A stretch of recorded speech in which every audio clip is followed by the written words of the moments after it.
Welcome back to Potter Read. Today's tale, the reading of a sealed Potter will named Harry heir to a forgotten founding house at age 6. Before we go down into the dark, do hit that subscribe button and ring the bell so a story never slips past you. Settle in, now let's begin. Chapter 1, The Writ at Number 4, Privet Drive, kept its secrets in a filing system Harry had learned to read before he could tie his own shoes. He knew, for instance, that the third stair from the bottom announced anyone who stepped on its left edge and stayed silent under the right. He knew that Aunt Petunia counted the tins in the larder on Tuesdays and Fridays, and that the count mattered to her the way certain numbers seemed to matter to grown-ups who had once been burned by going without. He knew that Uncle Vernon's face went the color of corned beef when the neighbors were watching and the color of a plum when they were not, and that the difference told you exactly how much trouble was coming. Harry was 6 years old, and he had built, without meaning to, a private ledger of the house and everyone in it. He could not have said why. He only knew that watching kept him out of the way, and staying out of the way kept the cupboard door shut on his own terms rather than on Aunt Petunia's. On the morning it began, he was awake before the milk float, lying on his back in the cupboard under the stairs with his hands folded on his chest, listening. There was a particular quality to the quiet that summer, thick and yellow, the kind of stillness that came just before the postman's bicycle chattered up the pavement. Harry liked the minutes before the house woke. They belonged to him. He used them to think, and thinking was the one thing nobody at Privet Drive had ever managed to take away. He had a method, though he was too young to have a name for it. When something happened in the house, he noticed it twice, once as it happened, and once again later in the dark, when he laid it beside everything else that had ever happened and looked for where it fit. Uncle Vernon shouted on the days a stiff envelope came from the bank, therefore the bank and the shouting were joined. Aunt Petunia baked shortbread when Aunt Marge was coming to stay, therefore the smell of butter and sugar meant a week of being sent out into the garden and left there. Dudley was cruelest in the hour before supper when he was hungry and no one would feed him early, therefore Harry made certain to be elsewhere at 5:30. None of it was clever exactly. It was attention paid steadily, in the way you might pay off a debt in small coins until one morning you looked up and found the whole sum settled without anyone having noticed you were saving. Harry had been saving for 6 years. He did not yet know what he was buying with it. He trusted only in the way a careful person trusts that the account would come due, and that when it did he meant to be the one who read it aloud. Today he was thinking about the number 3. 3 times in the last month, impossible things had happened around him, 3 of them, and he had catalogued each one with the care of a person who suspected he would need the evidence later. A week ago Aunt Petunia's kitchen scissors had been on the counter, then in his hand, then on the counter again, and he had not moved. 4 days ago the gravel in the front garden had arranged itself while he weeded into a neat spiral, and he had raked it flat before Uncle Vernon came out. And yesterday, at exactly the moment Dudley had raised a fat fist to swing at him behind the shed, a branch of the laburnum had come down across Dudley's shoulders, and Dudley had run to the house howling about a wasp 3 times. Harry did not believe in wasps that looked like tree branches. He believed in patterns. Patterns were honest even when people were not. He was still turning the third fact over when the light under the cupboard door changed. It did not brighten. It cooled the way a room cools when a cloud crosses the sun, except there had been no sun yet, only the gray undercoat of a July dawn. A thin blue line traced itself along the bottom of the door, steady, unblinking, the exact color of the flame on the gas ring when Aunt Petunia lit it too low. Harry sat up. He put his palm flat against the door, not to open it, only to feel whether it was warm. It was cold, colder than the June morning house had any business being. Somewhere above and beyond the front hall, a sound arrived that Privet Drive had never made in all the years Harry had lived there. It was not a knock. A knock was knuckles, and knuckles had a rhythm you could name. This was a single low tone, as though someone had struck the door itself like a bell and the door had agreed to ring. It went on longer than a sound should, folding down into the floorboards, into the stair over his head, into Harry's own teeth. Then it stopped, and the ordinary morning rushed back in around the hole it left, and upstairs Uncle Vernon's bed gave the great affronted groan it always gave when he sat up too fast. Petunia. Vernon's voice came down through the ceiling like plaster dust. Someone at the door, 6 in the blasted morning. Harry heard his aunt's feet, quick and careful on the landing, quicker than usual. He heard the particular hush of her going down in her dressing gown with her arms crossed as she went to answer anything she did not trust. He put his ear to the cupboard door. The chain rattled, the latch turned, and then for a long moment nothing at all, which was itself information, because Aunt Petunia was never lost for words on her own doorstep. Her whole religion was having the right words ready for the neighbors. When she finally spoke, her voice had lost its usual edge and found a different one, thinner, older. "No," she said. "No, this is the wrong house." "Petunia Dursley," said a second voice, sister of Lily, born Evans, aunt and standing guardian of Harry James Potter, presently resident within. The voice was low and dry and put each word down like a coin on a counter, testing the weight of it. "It is the correct house. We regret the hour. The hour was not ours to choose." Harry sat very still in the dark of the cupboard. Nobody at Privet Drive said his mother's name. It had been struck from the household the way certain words were struck, by everyone deciding at once never to need them. He had heard Lily perhaps twice in 6 years, both times by accident, both times followed by a slammed cupboard or a raised hand. And here was a stranger saying it on the front step at dawn, saying it like a plain fact written somewhere that could be looked up by anyone who cared to. "He's asleep," said Aunt Petunia. "He's a child. Whatever this is, whoever you can't just—" "We can," said the voice without heat. "That is precisely the nature of the instrument I carry. May we come in? The alternative is that we conduct the business on the step, where your neighbors will, I think, find it memorable." That decided it. Harry heard the door open wider, heard the careful backward shuffle of his aunt retreating into her own hall, and heard 2 sets of footsteps come in over the threshold. One tread was ordinary, a person's tread. The other was lighter and more deliberate, and it clicked, the tread of someone shod in something harder than leather. Harry made a decision of his own. He turned the little inside catch he had fitted to the cupboard door 2 winters ago out of a general belief that a person should be able to open his own door, and he stepped out into the hall. There were 2 of them. The first stood barely taller than Harry himself, though there was nothing childlike anywhere about him. He was old in a way Harry had no word for, old like the roots of a tree are old, with skin the gray-brown of wet bark and long fingers that ended in nails filed flat and hard. He wore a coat the color of iron, cut close, buttoned to the throat, and over it a chain of dull metal from which hung a flat disc stamped with marks Harry could not read. His eyes, when they found Harry, were black all the way through and entirely awake, and they moved over him once, top to bottom, the way Harry himself moved over a room he intended to remember.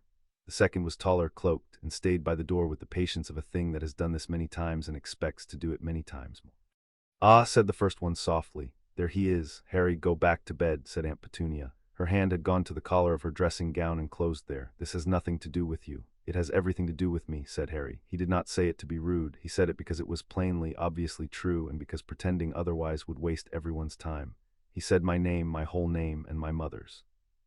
"People who come to say your whole name at 6 in the morning have come about you." He looked at the gray stranger. "You're not from the school, you're not from the council, you didn't ring the bell. What are you?" Something happened in the old creature's face that was not a smile and was not a smile. "A fair sequence of questions," he said, "and a fairer conclusion. I am Carrack, reckoner of the sealed rolls of the nation of Goblins and the bank at Gringotts. My colleague is Vrag, who ensures that what is owed is paid and what is sealed stays sealed until its hour. We have come, Mr. Potter, because a document that has waited a long time to be read has decided that its time is now, and because the law by which it waits does not permit us to be late." Harry turned the words over one at a time. Goblins, Gringotts, sealed rolls. None of them fit anywhere in the ledger of Privet Drive, and that more than anything told him they were real. Nobody in this house had the imagination to invent a goblin. Uncle Vernon's lies were all about drills and share prices and the failures of the neighbors. Aunt Petunia's were about tins and net curtains. A goblin at the door was not the sort of thing they could have arranged, which meant it had arranged itself. Petunia. Uncle Vernon had arrived at the top of the stairs in his dressing gown, and his descent shook the banister. He got halfway down before his eyes landed on Carrack and then on Vrag by the door, and the corned beef color Harry knew so well began its slow climb up his neck. "What in the name of— what is this? What are these? Get out of my house. I don't know what sort of— You're the sort, aren't you? You're her sort." He jabbed a finger toward Harry without looking at him. I told you when we took him in, no funny business, no. Petunia, ring the police." "They will not come," said Carrack, and he did not raise his voice, and somehow that was worse than if he had.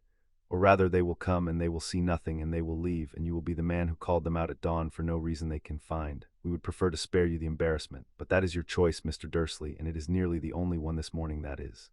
He reached into his iron coat and drew out a scroll. The scroll was not paper. Harry saw that at once.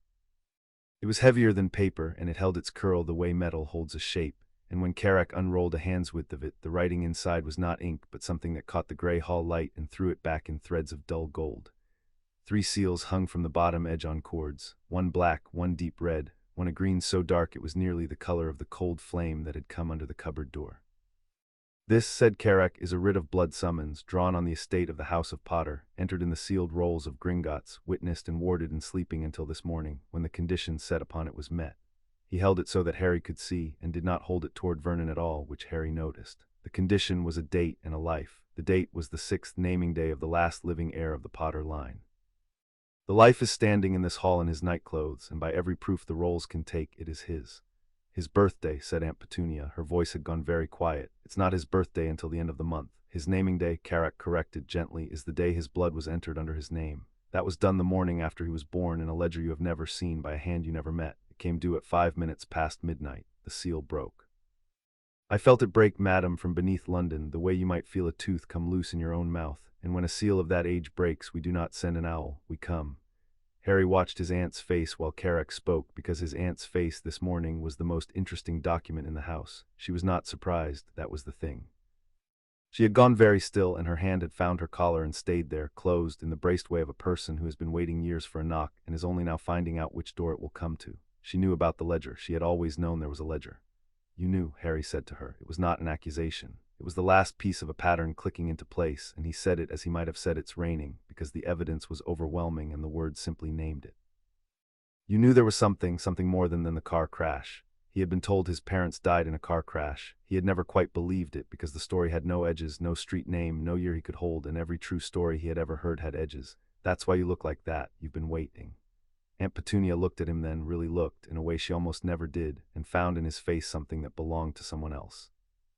Your mother, she began and stopped and pressed her lips together until they went white, and Harry understood that whatever was behind that door in her would not open this morning, and possibly not ever.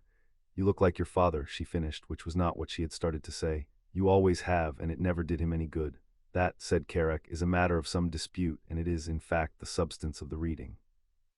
Vernon had found his voice again, the way a kettle finds its whistle, slowly and then all at once. There will be no reading, he said, coming the rest of the way down the stairs, planting himself in the hall with his arms folded over the great shelf of his stomach.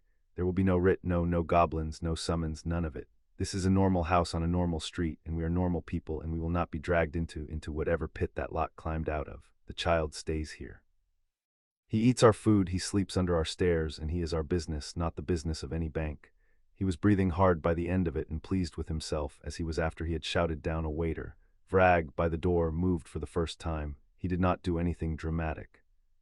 Simply took 2 steps forward and pushed back the hood of his cloak, and where Carrick was old and dry and precise, Vrag was built like a doorstop and armored under the cloak in something that gleamed with hard use, and there was at his belt the plain, undecorated handle of something that had not been made for decoration. He looked up at Vernon with a patience that had teeth in it. The reading is not optional, Vrag said. His voice was gravel going downhill. You have confused 2 things, human. Whether the heir is read to is settled. It was settled by a will and a law older than your street, your county, and your idea of yourself. The only thing left open this morning is whether you make it difficult. I would advise against making it difficult. Difficult is my particular area. He let that sit. The child is not your business. He was placed in your keeping. Keeping is not owning. You have kept a thing whose value you were never told, and the day has come for the account to be read aloud. That is all.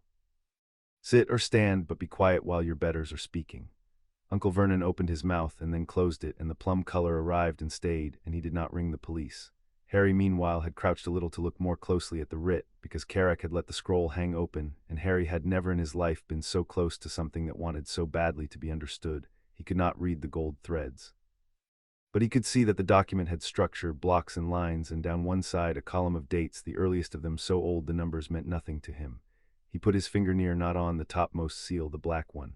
You may look, Carrick said. You may not touch yet. The seals answer to blood, and your blood has not been offered in the proper place before the proper witnesses. If you touch them here in a hall unwitnessed, the reading could be challenged later by anyone who wished the reading undone. He tilted his head. And I promise you, Mr. Potter, there are those who will wish it undone. Who? Said Harry. That, said Carrick, is the correct question, and it is why I like you already, and it is also not a question I will answer standing in Mrs. Dursley's hall at 6 in the morning, because the answer is long and it has enemies. I will say only this. When a thing of great value is hidden, someone hides it, and someone usually profits from its staying hidden.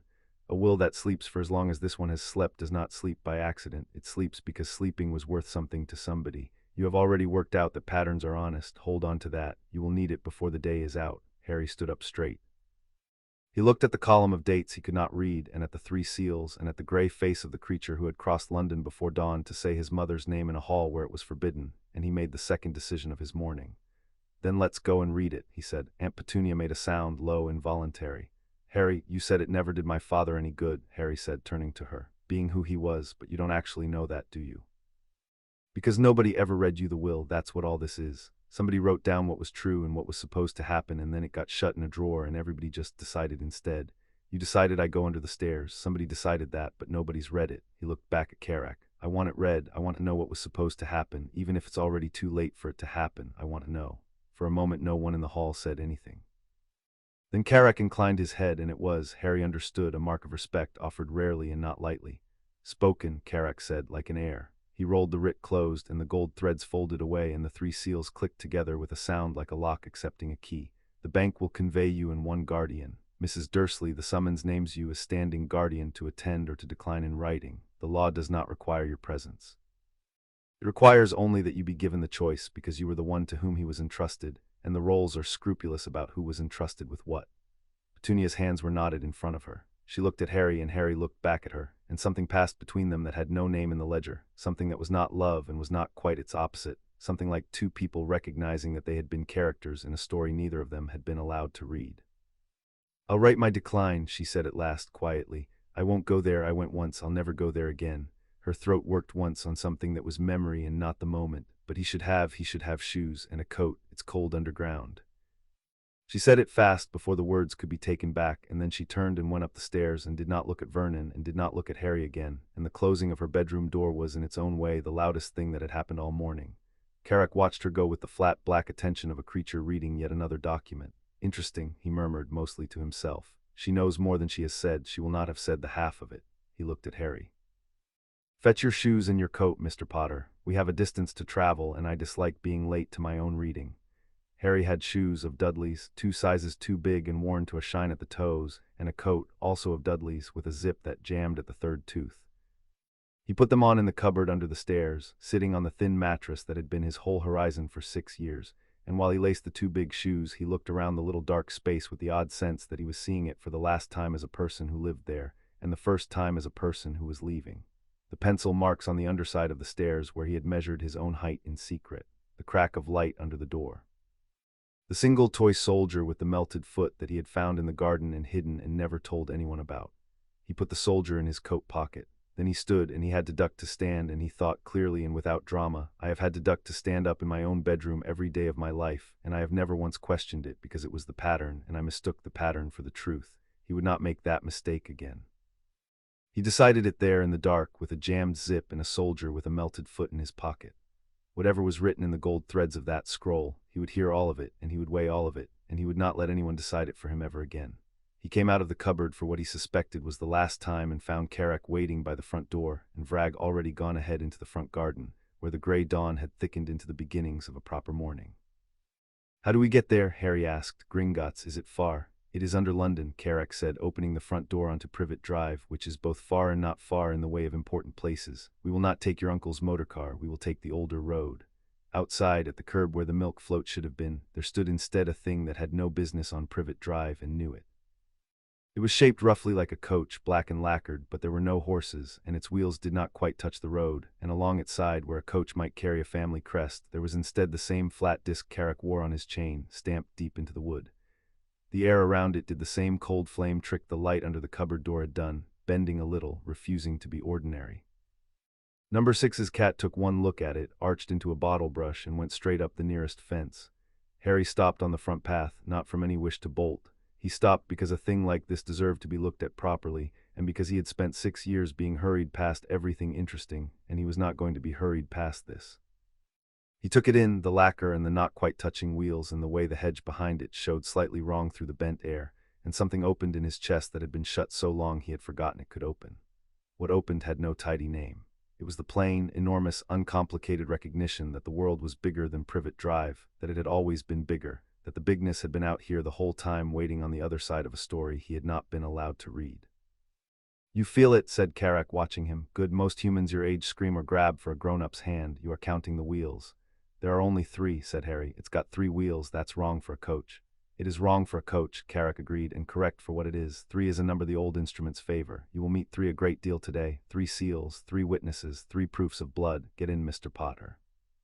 The reading of a will is a formal thing, and it does not begin until the heir is in the room, and there is a room deep under the city that has been kept swept and lit for 6 years against the morning you would come to it. Harry looked back once at number 4, at the pebble-dashed front and the net curtains and the square of grass Uncle Vernon mowed on Sundays. There was a face at an upstairs window, not Vernon's. Petunia's, pale behind the glass, watching him go with an expression he could not read and suspected she could not either.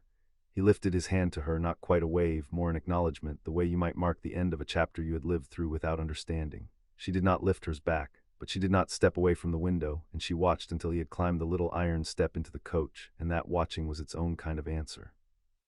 Inside, the coach was larger than it had looked, the way Harry was beginning to suspect. Everything in this new world would turn out to be larger than it looked.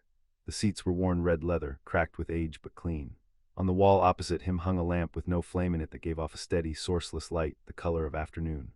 Vrag sat by the door with his blunt weapon across his knees and his eyes half closed, not asleep, only economizing on attention until attention was needed.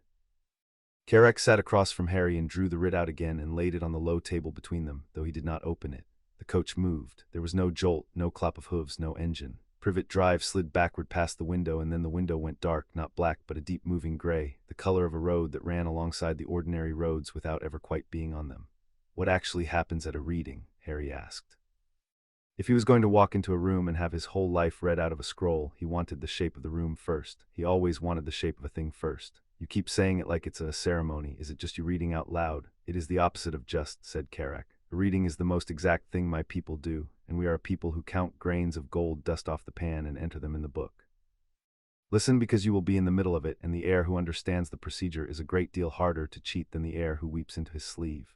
He held up one hard finger. First, the chamber. A reading of a sealed will is held below, in a room warded so that no word spoken inside it can be unspoken, altered, or denied afterward. What is read there is read into the record forever. A second finger. Second, the witnesses.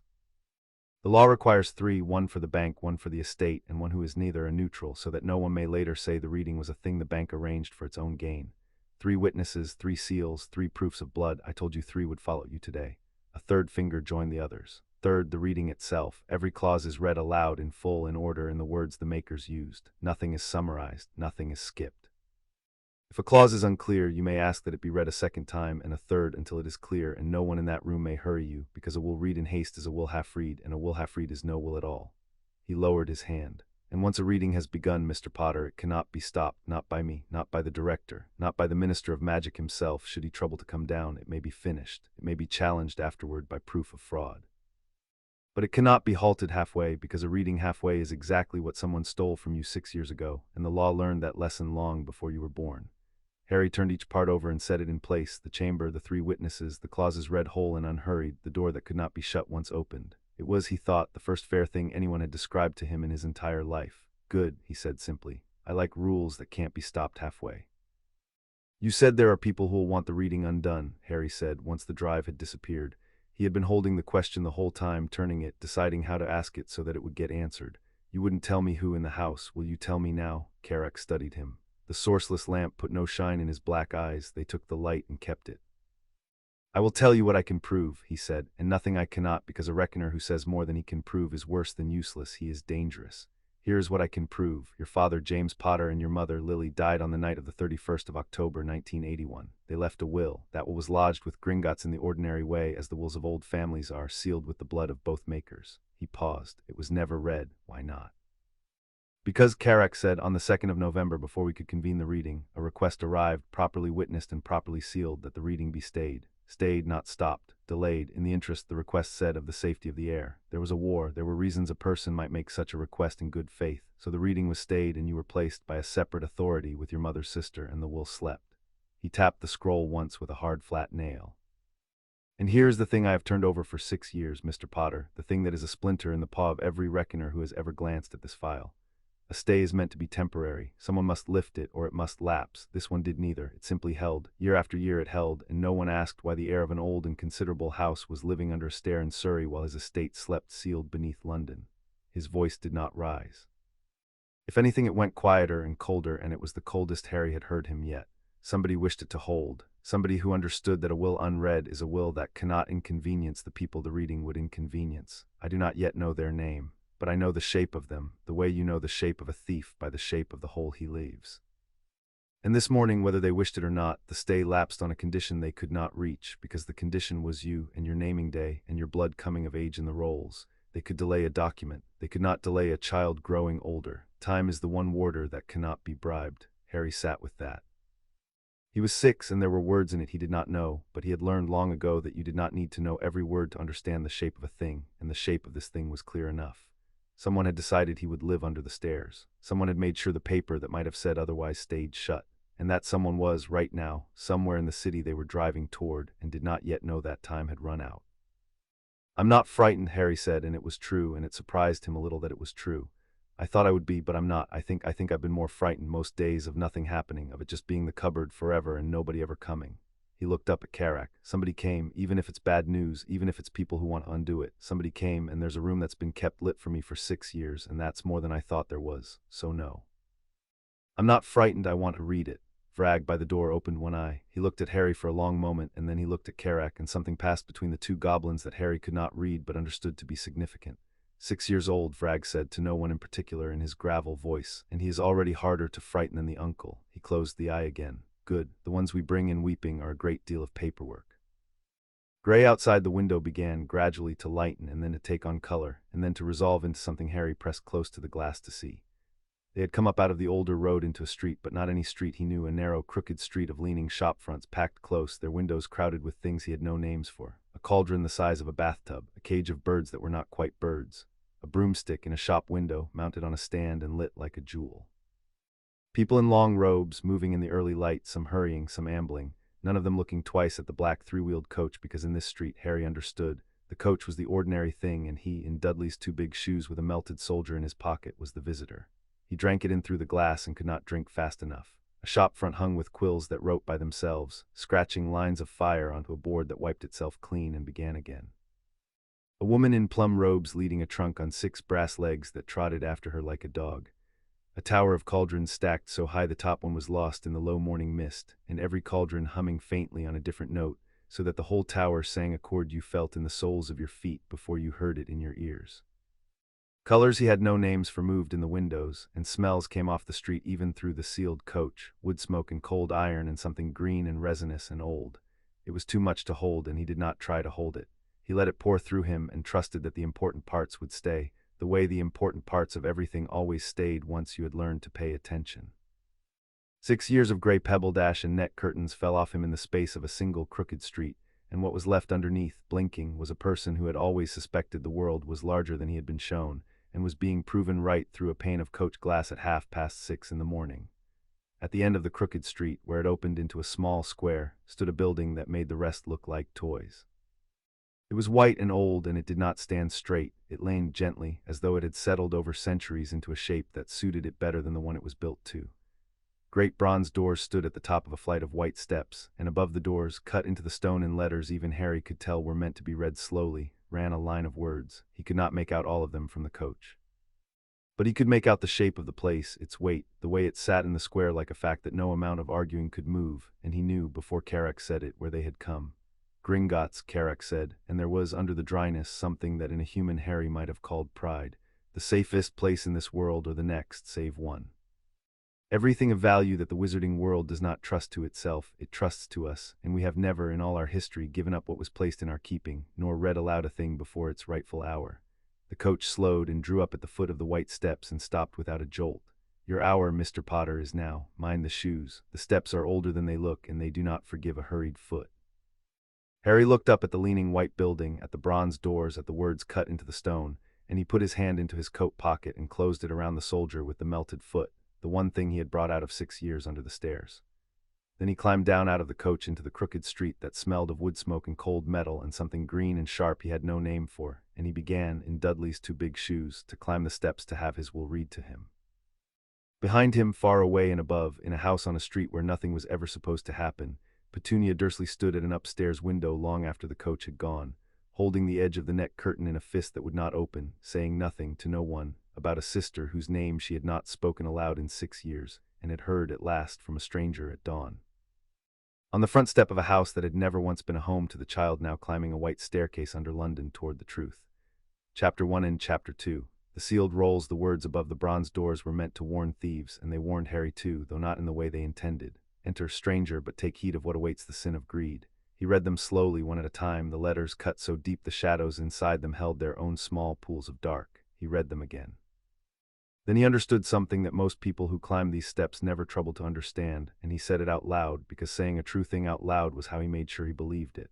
It's not really a warning to thieves. Thieves already know they're thieves. It's a warning to people who think they're honest. It's telling them to check. Karak, 2 steps above him, went still. When he spoke, the dryness in his voice had thinned. In 400 years of humans climbing these steps, he said, I have heard perhaps 3 read those words correctly. You are the youngest of the 3. He turned and set his hard flat palm against the bronze, and the doors, which had no visible handle, no hinge Harry could see, swung inward on a breath of air that smelled of cold stone and older money. "Come, Mr. Potter, the rolls are waiting, and the rolls do not enjoy waiting any more than I do." Inside, Gringotts opened above Harry like a cathedral built by people who worshipped nothing they could not weigh. The hall ran farther than the outside of the building had any right to hold, a long marble gallery lit by chandeliers of a metal that was not gold and not silver and threw a light with no warmth in it.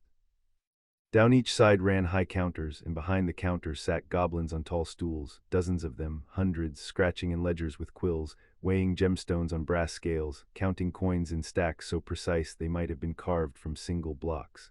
The sound of the place was not loud. It was the sound of a great deal of very careful attention happening all at once, a dry rustling murmur of quills and scales and low voices, and under it, felt more than heard, a deep and constant hum, the way a mountain hums if you press your ear to it. Everything was old, everything was exact. And nothing, Harry understood at once, walking down the center of that hall in Dudley's two big shoes, nothing here had ever once been in a hurry, because the things that were kept here had already outlasted everyone who was ever in a hurry to take them. He did not gawk. He had decided, somewhere on the steps, that he would not be a person who gawked. But he looked steadily, taking the measure of the place as he took the measure of everything, and the goblins at the counters, who noticed everything and admitted to noticing nothing, marked the human child who walked their hall with his chin level and his eyes moving, and did not startle, and did not clutch at his escort, and word of him went along the counters ahead of him in a language he could not hear.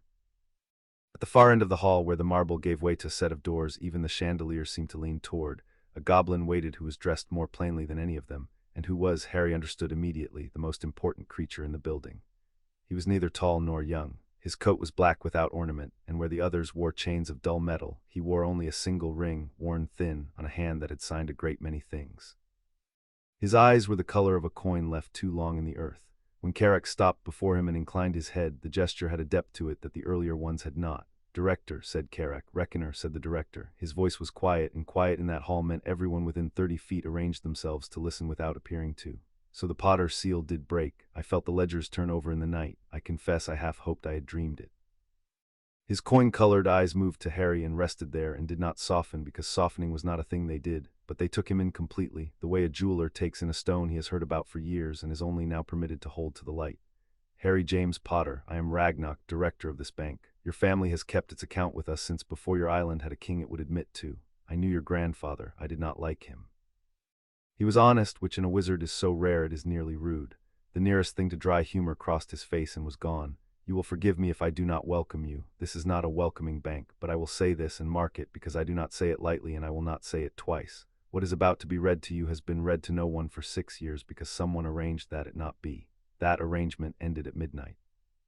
Whatever else happens today, remember that the reading itself is the victory. The rest is only detail." He stepped aside. "Reckoner, the chamber is prepared. The witnesses are gathered. Proceed and let the rolls be satisfied."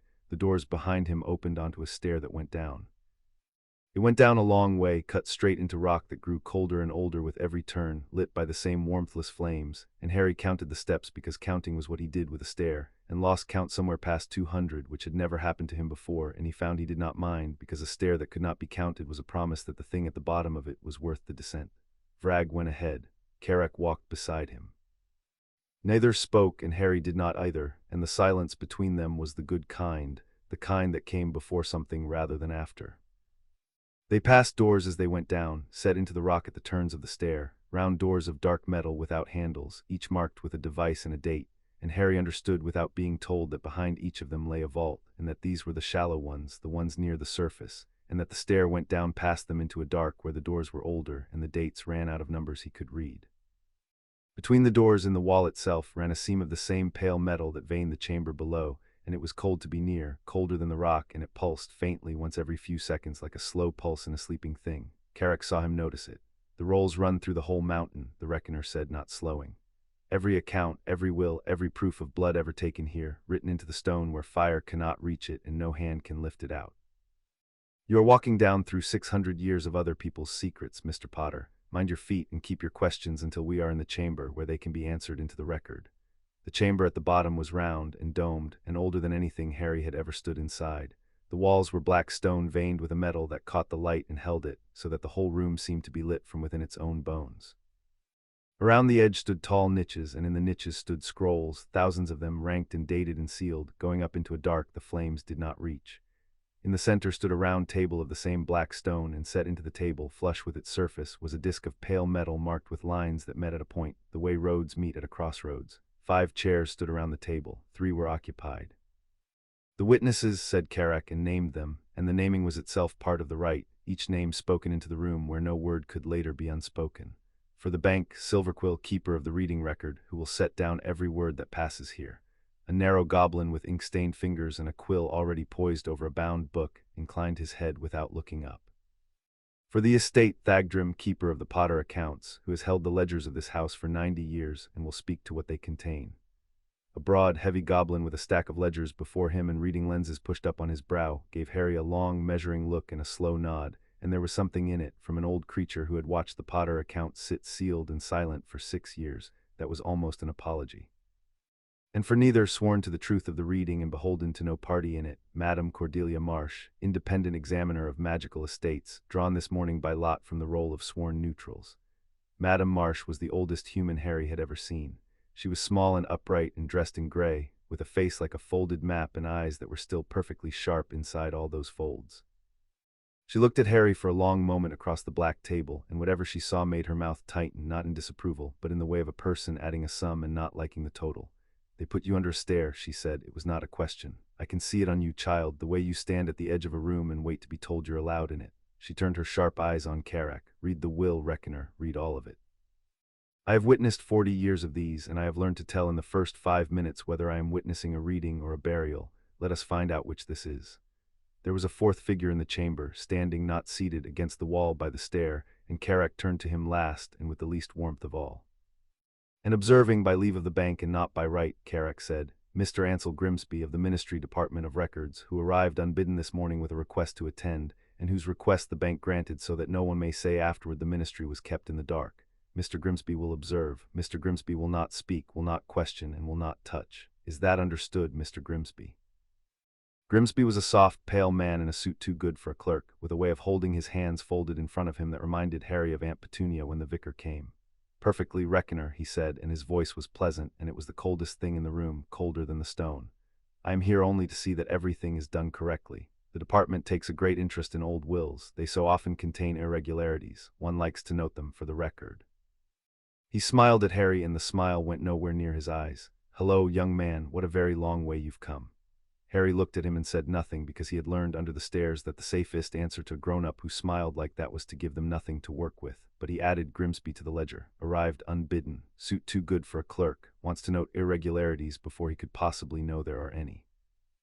A man did not come to note irregularities in something he expected to be ordinary. Grimsby had come knowing there would be something to find, which meant Grimsby already knew what was buried, which meant Grimsby was not here for the record at all. He was here to watch what came out of the ground. Carrack drew the writ from his coat and laid it on the black table, and the 3 seals, black, red, and green, clicked apart and lay flat. "We begin," he said, "with the identity of the heir, for a will read to the wrong throat is worse than a will unread. Mr. Potter, come here." Harry came to the table. Carrack indicated the pale disc set into its center, the one marked with lines that met at a point. "This is the proving plate," Carrack said. "It has one question, and it asks it of blood, because blood does not lie and cannot be coached. 1 drop. It will hurt for the space of a breath, and no longer. You may say no. If you say no, we stop and you go home, and the seal will wait for the next heir if there is one, and the truth will wait with it.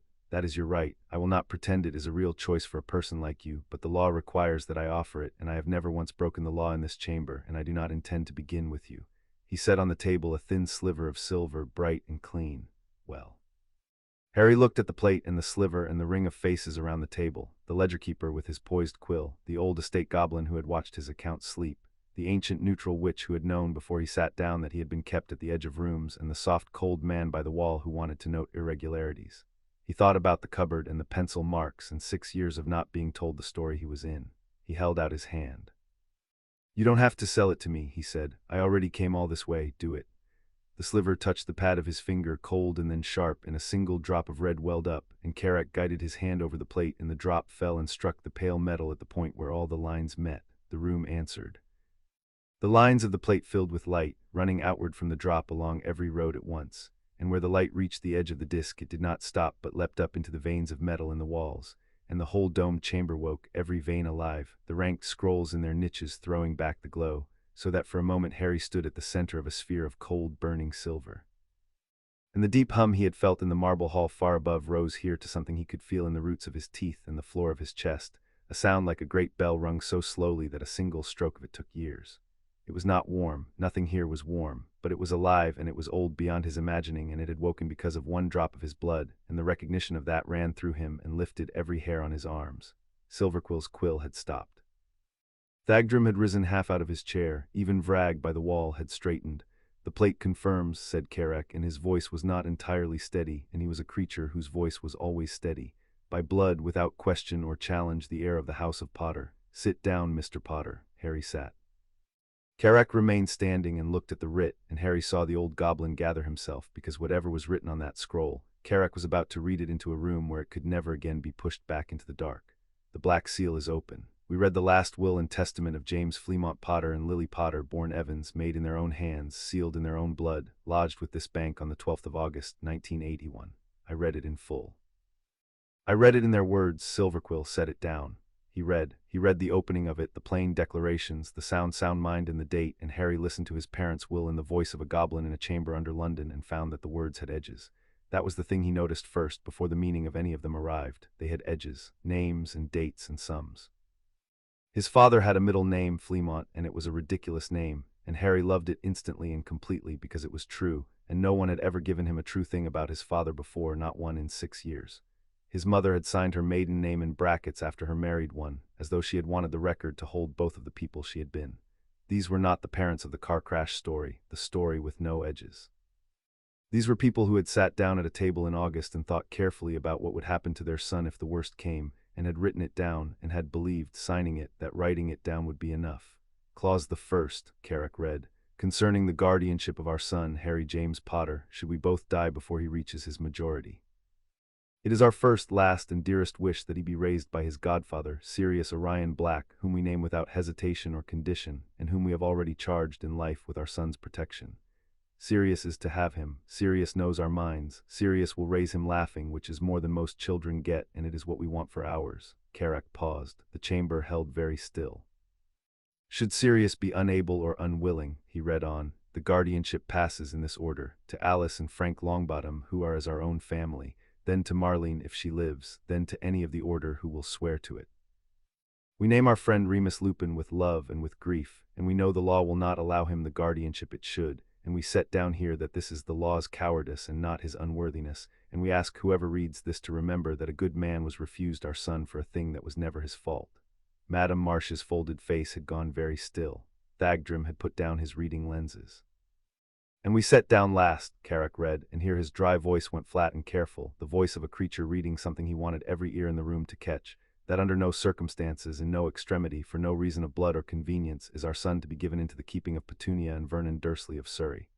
Lily has written to her sister 3 times and been answered once, and that once was cruel. They will not love him, they will make him small. We would sooner he were raised by strangers who chose him than by family who resent him. Let this be as plain as ink can make it, not the Dursleys, anyone but the Dursleys." The words fell into the round chamber and lay there, and no one moved, and Harry sat with his cut finger held in his other hand and looked at the black stone of the table and did not for a moment breathe in or out, because the thing he had felt his whole life without being able to prove was suddenly proven in his parents' own hands, in his father's ridiculous middle name and his mother's brackets, in ink, in a room where the words could never be taken back. They had not wanted him under the stairs, they had written it down. They had made it as plain as ink could make it, and someone had read those words, someone must have read those words and had put him under the stairs anyway. "Note for the record," said Carrack into the silence, and his voice had gone from flat to something with an edge that could have cut the stone, "that the heir was placed on the 2nd of November, 1981, with Petunia and Vernon Dursley of Surrey." In direct and specific contradiction of this clause, "Silverquill, have you set down the clause?" "Word for word, Reckoner," said Silverquill, and his ink-stained hand had not been entirely steady either. "Then set down this beneath it. The will names Sirius Orion Black first guardian without condition. The heir was not given to Sirius Orion Black. Thagdrim." Carrack turned to the estate keeper. "Where is Sirius Black?" Thagdrim consulted a ledger, though Harry had the sense he already knew and did not want to say it, and said it anyway because the reading did not permit a witness to hold his tongue. Azkaban Reckoner, committed the 2nd of November 1981, the same day the heir was placed. He turned a page. There is no record of a trial. I have looked before. I looked again this morning when the seal broke. There is a committal, and there is no trial. Man was named guardian of this child in this will, and on the day the will should have been read he was sent to Azkaban without one, and the child was given to the two people the will forbids by name. 3 things, Reckoner, on a single day. I have kept accounts for 90 years. I do not believe in 3 coincidences before breakfast. Nor do I, said Carrack. Produce the stay, Thagdrim. The instrument that held this will shut for 6 years. I want it read into the record beside the clause it defied. Thagdrim drew a single sheet from the bottom of his stack, and it was thinner than the ledgers and older looking than its 6 years. The way a lie ages faster than the truth it covers. He held it to the light. The request for stay of reading, he said, entered the 2nd of November 1981. Grounds, the safety of the heir in a time of war. Requested duration until the safety of the heir permits, which is to say no duration at all. A stay that names no end names an end that never comes. He turned the sheet. It carries 2 seals. The first is a ministry seal, genuine, of the Office for the Placement of Magical Orphans, which had the authority to request a stay, and on the face of the sheet, no reason on earth to want one. The second seal is private, and here is the irregularity, Reckoner, and I will stake my 90 years on it. He laid the sheet flat and pointed with one blunt finger. The private seal has been warded against reading. Someone set a charm across their own seal so that the wax holds the impression, but the impression cannot be seen, cannot be named, cannot be traced to the ring that pressed it. A man who files an honest request signs it so that all may know who asked. A man who wards his own seal against being read wishes both to have made the request and never to have made it, at once, forever. Madame Marsh leaned over the sheet, and her folded eyes narrowed to slots. I have seen that trick twice in 40 years, she said, and both times there was a body at the end of it. Note it, Reckoner. A stay with no end, requested for a child's safety by a hand that hid itself. On the same day the child was given to the family his parents forbade, and his guardian was buried alive without a trial. These are not 4 stories. They are 1 story, and it was written by someone who could reach into the ministry, into Azkaban, and into this bank all in a single day, and who has spent 6 years since making certain the drawer stayed shut. By the wall, Ansel Grimsby stirred. A fascinating account, he said pleasantly, though of course the placement of the heir was a matter for the appropriate authorities, not for the bank, and the committal of Mr. Black was a matter for the ministry again, not for the bank. I would gently note for the record that a great many things happened in the confusion of that particular week, and it does the memory of hard-pressed public servants no credit to imply, Mr. Grimsby. Carrack did not turn around. You were granted leave to observe. You have observed aloud. Do so again, and you will observe the ceiling of the corridor while Vrag escorts you to it. The record does not require your gentleness. It requires the truth, and the truth is that a document with the force of law was contradicted in every particular within 36 hours of the deaths of its makers, and that a man arrived at my bank this morning from your department before he was called to note irregularities in a will he claims never to have read. Sit in that, Mr. Grimsby, and be quiet. Grimsby sat in it. The smile stayed on his face, but it had become a thing he was holding rather than a thing he was doing. Carrack read on. He read the financial clauses, and here Thagdrim's ledgers came into their own, and here the reading turned from grief to arithmetic, and Harry, who had a head for arithmetic, leaned forward. The Potter estate, Thagdrim reported, was considerable, and it was intact. The principal vault had not been touched. The trust that James and Lily had established for their son's education and upbringing had not been touched either, not in the way a trust is supposed to be touched, drawn down a little each year for the child's food and clothes and joy. It had instead been touched in a different way. There is a standing disbursement, Thagdrim said, laying a long finger on a column of dated entries, authorized under the stay, beginning the 1st of January, 1982. An annual sum drawn from the trust, for I read the authorization, the maintenance of the heir and the reimbursement of his guardians for the costs of his keeping. 200 galleons a year, paid every year, 6 payments. He looked up, and his heavy face was unreadable, which was its own kind of readable. Signed for each year by proxy, not by the Dursleys. The Dursleys are not wizards, they hold no vault, they could not have received it here, and there is no record it was ever sent to them by any other road. The money left the trust. It did not arrive at the child. I have the 6 signatures. They are the same signature. It is not a name I can read. It is a proxy mark, a device, the kind a man uses when he does not wish his hand known. Can I see it? Harry asked. Thagdrim turned the ledger and slid it across the black stone, and Harry stood on the rung of his chair to look down at the 6 marks. They were identical, not similar the way a person's signature is similar to itself from one day to the next, with the little drifts and moods a hand puts into ink. Identical, every loop and every downstroke laid in exactly the same place, 6 years running. He had seen that before in the way the postmark on Uncle Vernon's letters was always the same shape no matter how different the letters. That's not a signature, he said. A hand gets tired, a hand has bad days, this is a stamp. He owns a thing that makes this mark, and he pressed it 6 times. He looked up at Thagdrum. What is it? What kind of thing makes a mark like a stamp instead of a hand? Thagdrum and Carrack exchanged a look over his head. A proxy mark, Thagdrum said slowly, is not a thing a man may simply have. It is a registered device. It is granted to a person who is permitted to act in another's place in matters of law in a state, and it is entered when it is made in a register kept by the highest court in the land, so that a proxy may be trusted and a forgery may be caught. Which is to say, young Potter, that the hand which robbed your trust 6 times could not do it with a common pen.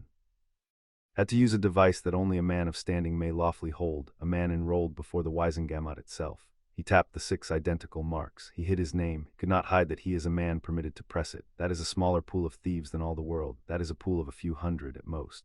And a register that would name him, said Carrack very quietly, if a register could be got at, which is exactly the sort of register that lives in a ministry department. The sort of department that sends a man to a reading before he is called. He did not look at the wall. He did not have to. Harry did the sum in his head because it was the kind of sum his head did without being asked. 200 a year for 6 years. 1,200 galleons drawn from money his own parents had set aside to feed and clothe and delight him, taken every year by a hand that did not want to be known, in the name of guardians who had never seen a nut of it and would not have known a galleon from a manhole cover. 1,200 galleons for the maintenance of a child who had eaten his supper standing up in a kitchen he was not allowed to sit down in, who wore his cousin's shoes 2 sizes too big, who had learned to be elsewhere at 5:30 so as not to be hit. He looked at the 6 identical proxy marks in Thagdrum's ledger, 6 years of a thief signing the same false hand, and something moved in him that was very cold and very clear and did not shout. He signed it the same way every time, Harry said. His voice came out level. That's a mistake. If you're going to steal from a will for 6 years, you should change how you sign. He got comfortable. He thought no one would ever read it. He looked up at Carrack. How much of the world worked like this? How many things did people just decide about me and sign for and take because they were sure the drawer would never open? That, said Madame Cordelia Marsh before Carrack could answer, is the only question that matters, child, and you will spend the rest of your life answering it, and you have just asked it better at 6 than most wizards manage at 60. She turned to Carrack, and her voice had gone crisp and hard, the voice of a woman who had witnessed 40 years of these and had decided which kind this one was. This is not a burial reckoner. This is a theft, witnessed and recorded, and I will sign to that. Note it. Note all of it, and then if there is more in that writ, read the more, because a will that contains a clause forbidding the Dursleys by name and a proxy thief drawing on the trust is a will that someone very badly did not want opened, and I have learned that the size of the effort to bury a thing is the truest measure of the size of the thing itself. Her sharp eyes fixed on the 2 seals still lying on the table, the red and the green, unopened. There is more. I can see it from here. 2 seals still shut. Read on. Carrack looked at the red seal and then for a moment at the green one beneath it, and Harry saw the old reckoner do something he had not done all morning. He hesitated. There is more, Carrack said slowly. But the black seal was the will of James and Lily, and the black seal is spent. What remains is older, much older. He lifted the writ so that the 2 remaining seals hung free. The last clause of your parents' will is not a clause about your parents at all. Silverquill set this down exactly. I read the final words of James Fleamont Potter and Lily Potter. He read them, and the room grew colder as he did, and Harry understood that he was hearing the true beginning of the thing, and that everything before it, the guardianship and the theft and the man who signed the same false hand 6 times, had only been the outermost seal on a far older door. There is a matter kept by our house, Carrack read, which is not ours to open, and which we do not fully understand, and which was kept by James's father before him, and his father before him, back beyond the reach of the family's own memory. We are custodians of it. We were told, as each Potter is told, only this, that it sleeps under a second seal within our own, that it is not to be opened by us nor by any Potter, but only by the true heir when his blood comes of age in the rolls of Gringotts, and only in that heir's own presence, and only when a reckoner has taken the full proof of his blood back and back along every line. We were told it is older than our house. We were told it is older, perhaps, than most of what wizards now call old. And we were told one thing more, which James's father made him swear to pass on, and which I set down now for whoever reads this. That when the second seal opens, the world our son is born into will not be the same world by nightfall, and that he will need friends he can trust, because there are houses in this land that have grown fat and comfortable in the long sleep of what our blood keeps, and they will not wish it to wake. The silence in the chamber after that was of a different quality than the silences before. It was the silence of 5 people and a scribe realizing at once that they had climbed down 200 stairs, expecting to witness the settling of a dead man's affairs, and had instead arrived at the edge of something with no floor. Ansel Grimsby had gone very still against the wall. The pleasant softness had left his face entirely, and what remained under it was attentive in the way of a man who has just heard the one sentence he was sent to make sure no one heard. "Reckoner," Grimsby said, and his pleasant voice had thinned to something with a wire in it. "It is very late. The child is tired. Surely the older matter, whatever it is, can be examined properly on another day, by daylight, with the appropriate officials present and the appropriate safeguards. One would not wish to rush a document of such evident antiquity. One would not wish to make an error that could not be undone."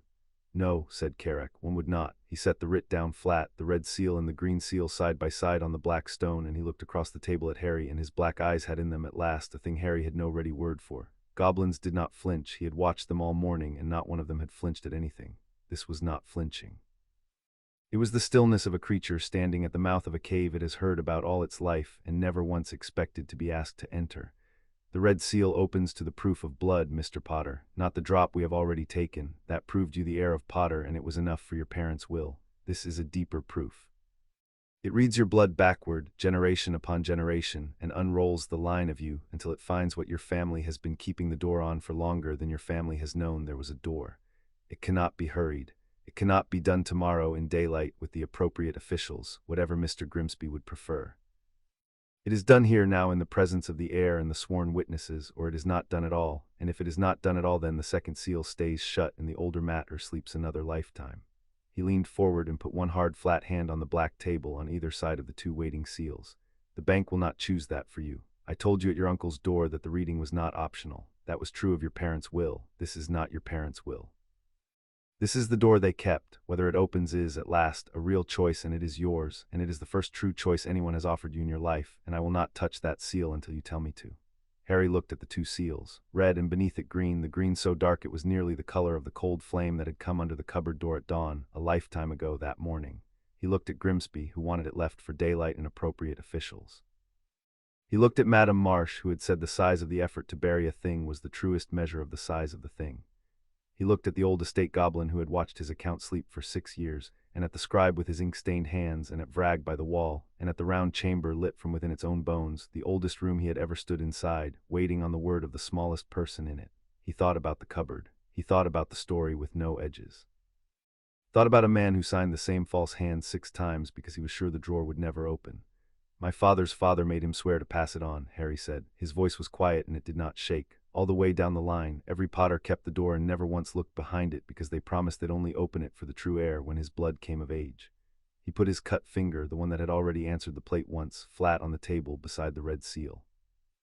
"I'm the true heir, my blood's come of age." It broke the seal at midnight all by itself. Nobody chose that, it just happened because it was time. So it's not really a choice at all, is it? It's a promise coming due. They kept it shut for me. I'm not going to be the one who leaves it shut. He looked up at Carrack, and the old reckoner looked back, and between them passed the thing that had passed at the front door on Privet Drive, only larger now and older. "Take the proof. Open the red seal." "I want to know whose door I've been keeping." Carrack straightened. Silverquill dipped his quill. Thagdrim set aside the ledgers of the Potter account, which had suddenly become the smaller of the two matters before the room. Madame Marsh folded her map of a face into an expression of grim satisfaction, and against the wall, Ansel Grimsby's pleasant hands had closed into fists he did not seem to know he had made. "Then we take the proof of blood," said Carrack, "and we unroll the line of Potter back along every road it runs, and we find the door your house has kept since before your house had a name. Vrag, seal the chamber. What is read past this point is read past all recall." He looked once more at Harry and inclined his head the fraction he had inclined it at the front door in Surrey, the mark he gave rarely and did not give lightly. "You asked at your uncle's step what you were the heir to. Moment, Mr. Potter, we are all of us going to find out." Vrag set his hand against the chamber wall, and the veins of metal flared, and far above them, with a sound like a mountain turning in its sleep, the doors of the reading chamber sealed themselves shut against the world, and the red seal, alone on the black table, began very faintly to glow. Chapter 2 and Chapter 3. The blood proof. The red seal did not open the way the black one had. The black seal had clicked apart like a lock. The red seal dissolved. It went from wax to light, and from light to a fine red mist that hung above the black table and turned slowly, the way dust turns in a shaft of afternoon sun, except there was no sun 200 stairs beneath London, and the turning had a purpose to it that dust does not have. Carrack stepped back from the table and gestured Harry forward again, to the proving plate at its center, the disc of pale metal with its lines that met at a point. "The first proof asked one question," Carrack said. "Are you the heir of Potter?" "It is answered. This proof asks a longer one, and it does not ask it of you. It asks it of everyone you came from. It reads your blood backward, name by name, marriage by marriage, along every road your line has run, and it writes what it finds into the rolls, and the rolls cannot be argued with afterward because they will contain the thing itself and not a copy of it. He set the silver sliver down again, bright and clean. It will take longer than the first, it will not hurt more, but you will feel it, Mr. Potter, in a way the first did not let you feel. Blood knows its own road home. When the plate reads you backward, some part of you rides along. Harry looked at the red mist turning above the table and at the plate, and he did not ask what that meant because he suspected the only way to learn what it meant was to do it. He put out the same finger he had already given once. The cut had closed. Carrack opened it again, one clean touch, and the drop welled and fell and struck the point where the roads met, and this time the plate did not merely fill with light. This time it opened a door in him. He felt it go in through the cut and down through his hand and up his arm and into the center of his chest, and there it found something and pulled, gently, the way you pull a loose thread to see where it runs, and the thread ran backward out of him and into the plate and up into the red mist, and the mist caught it and drew it up into the dome, and the veins of pale metal in the black walls lit one after another in a long line, a road of cold silver fire climbing the curve of the ceiling. And where the road went, names came, and Carrack had told the truth, some part of Harry rode along. He stood at the black table with his feet on the stone and his eyes open, and at the same time he was traveling backward up the burning road faster than thought, and the traveling came to him not as pictures but as weathers, brief and whole and gone. A gust of a man's laugh that he knew, without being told, belonged to his own father, though he had never heard it in his life. The smell of broom polish and wet October grass, a woman's hands, not his mother's, older, ink on the knuckles, turning the page of a book by candlelight, a field somewhere with the taste of iron and smoke on the wind, and a great many people frightened at once, and one voice among them that would not be. Each one lasted the space of a single stroke of the deep bell, and then the road carried him past it and up to the next, and he understood that he was not remembering these things because they were not his to remember, but that they were in him, laid down in the blood like the rings in a tree, and that the plate was reading the tree by counting the rings, and that every ring had once been a whole living year of a whole living person who had at some point held a door shut for him without ever knowing his name. They wrote themselves in the air along the burning line in a script that was not quite letters, that his eyes could not read and his blood could, and Carrack read them aloud so that Silverquill could set them into the record, and the reading of them was the most extraordinary thing Harry had ever heard, because each name was a person, and each person was in him, in the blood turning above the table, in the marrow of the arm he had given to the plate. Harry James Potter, Carrack read at the base of the burning road, son of James Fleamont Potter and Lily, born Evans. The line climbed. James Fleamont Potter, son of Fleamont Potter and Euphemia. Fleamont Potter, son of Henry Potter, called Harry before you, who sat in the Wisengamot and shouted at ministers and was loved for it. The names came steadily, a generation to each stroke of that slow, deep bell Harry had felt in the floor of his chest, and the road of them wound up and around the dome above his head, higher, older, the dates beside each name running backward out of the century he knew and into centuries he did not. Potter and Potter and Potter, Charles, Ralston, Hardwin, who married a Gaunt and lived to regret it, the rolls note dryly. Linfred of Stinchcombe, the first of the name your histories remember, the potterer, who brewed cures in a cottage and gave the family its name and its little fortune. A line of them unbroken, keepers all, each one told on his coming of age that there was a door in the family's keeping and that a potter did not open it, and each one keeping the promise back and back, marrying and farming and shouting at ministers and dying in their beds, and not one of them in 300 years breaking faith with a thing they were never permitted to understand. He drew a breath. And here the burning road reached a branching, a place where one line met another and the two ran together into one, and Carrack's voice slowed. Here the line of Potter marries out of itself and the road forks, and we follow the blood, not the name, because blood is what the plate reads. Here a Potter weds a woman of another house, and her line runs older than his, and the plate turns up her road instead. The burning line turned. It left the branch marked Potter and climbed a new arm of the dome, and the names that wrote themselves there were stranger, older, the dates beside them medieval and then older than medieval, and the script grew harder even for Carrack to read, so that he leaned toward it and spoke slowly and let Silverquill catch every syllable. Peveril, Carrack read, and the word went out into the sealed chamber, and something in the pale metal of the walls answered it, a deepening of the light, a lowering of the bell's slow note.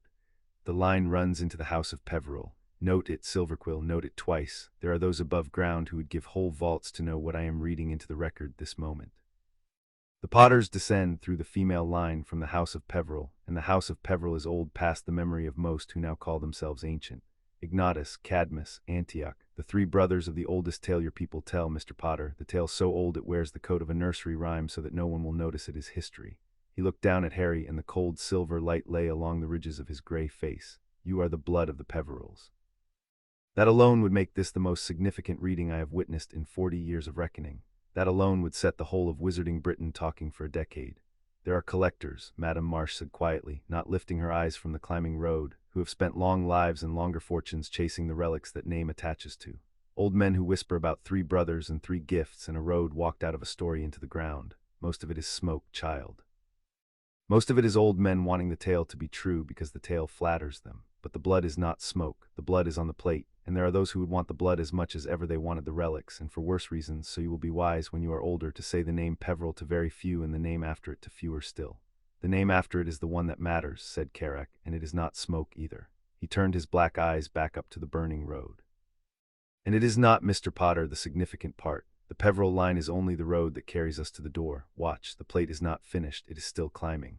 The road of names climbed past Peveril, and here the baroque old room, the domed chamber lit from within its own bones, did a thing it had not done for the earlier names. As the burning line rose past the house of Peveril, the pale metal in the walls did not merely bright, it began to move. The veins that had run in fixed seams through the black stone loosened and flowed, gathering toward the climbing road, feeding it, so that the higher the line rose the brighter and broader it grew.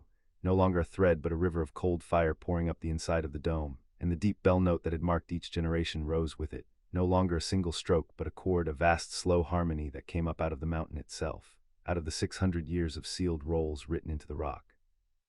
And the whole chamber sang, low and enormous and old, the way the sea sings if you stand in a cave at the turn of the tide and let it speak to you in a voice too large to be a voice. Silverquill had stopped writing. His ink-stained hand hung above the book. Thagdrim had risen fully to his feet. Madame Cordelia Marsh, who had witnessed 40 years of these and told Carrack she could tell a reading from a burial in 5 minutes, sat with both hands flat on the black table and her folded face turned up to the climbing river of light, and her lips were moving and no sound came out of them. "Reckoner," said Silverquill, and his voice cracked on the word. "Reckoner, the line does not stop. It should have reached the Founder's age and stopped. Every line stops. The rolls do not go back past the Covenant. Nothing goes back past the Covenant. This one goes back to it," said Carrack. The river of fire reached the crown of the dome, the highest point of the sealed chamber, and there, where no name had ever been written in all the readings the room had held, the burning script began to shape a word, and it shaped it slowly because the plate was reaching to the very floor of the rolls, to the oldest stratum of everything Gringotts had ever kept, and the letters came one at a time, vast, filling the crown of the dome, and the chord of the mountain swelled beneath them. And Harry stood at the center of it all with his cut finger held in his other hand and his face turned up, and watched the name of the thing he was heir to write itself in cold fire across the roof of the world. Aldrmere.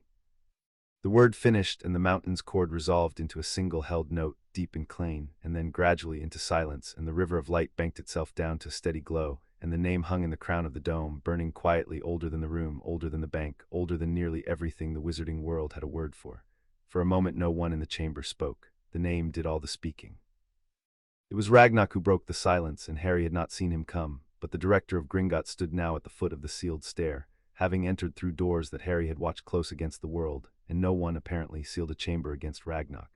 He stood looking up at the burning word with his coin-colored eyes, and when he spoke his quiet voice went out into the round room, and every creature in it turned toward it the way iron turns toward a lodestone. "I did not believe it," Ragnock said, "when the seal broke at midnight and the ledgers turned over, and one of my reckoners came to me white to the gums with a thing he would not say aloud until he had proof. I told myself it was an error, a crossed line in an old file. Aldemir does not wake, I told myself, because Aldemir is not asleep. Aldemir is dead. Aldemir has been dead since the year 1612, struck from the rolls of the living, its seat taken, its incomes redirected, its name a thing my grandfather's grandfather was forbidden to write in the open books." He came forward to the black table slowly and looked down at Harry, and there was in the ancient goblin's face a thing Harry had not seen on it in the great marble hall above, a thing that in a human he might have taken for awe. "And here it stands, in my bank, in its air, 6 years old in his cousin's shoes." He turned to Carrack. "Read it into the record, Reckoner. Read what Aldemir was so that this child and the rolls and the years to come will all know what woke tonight. Read it plain. There will be time for wonder later. First, the truth." Carrack inclined his head, and he did not reach for the writ because the writ was the small matter now. He reached instead into the burning road itself, into the river of names, and where his hard flat hand passed through the light thickened and gathered and showed him the deep rolls, the oldest stratum, and he read from it the way a man reads from a book only he can hold.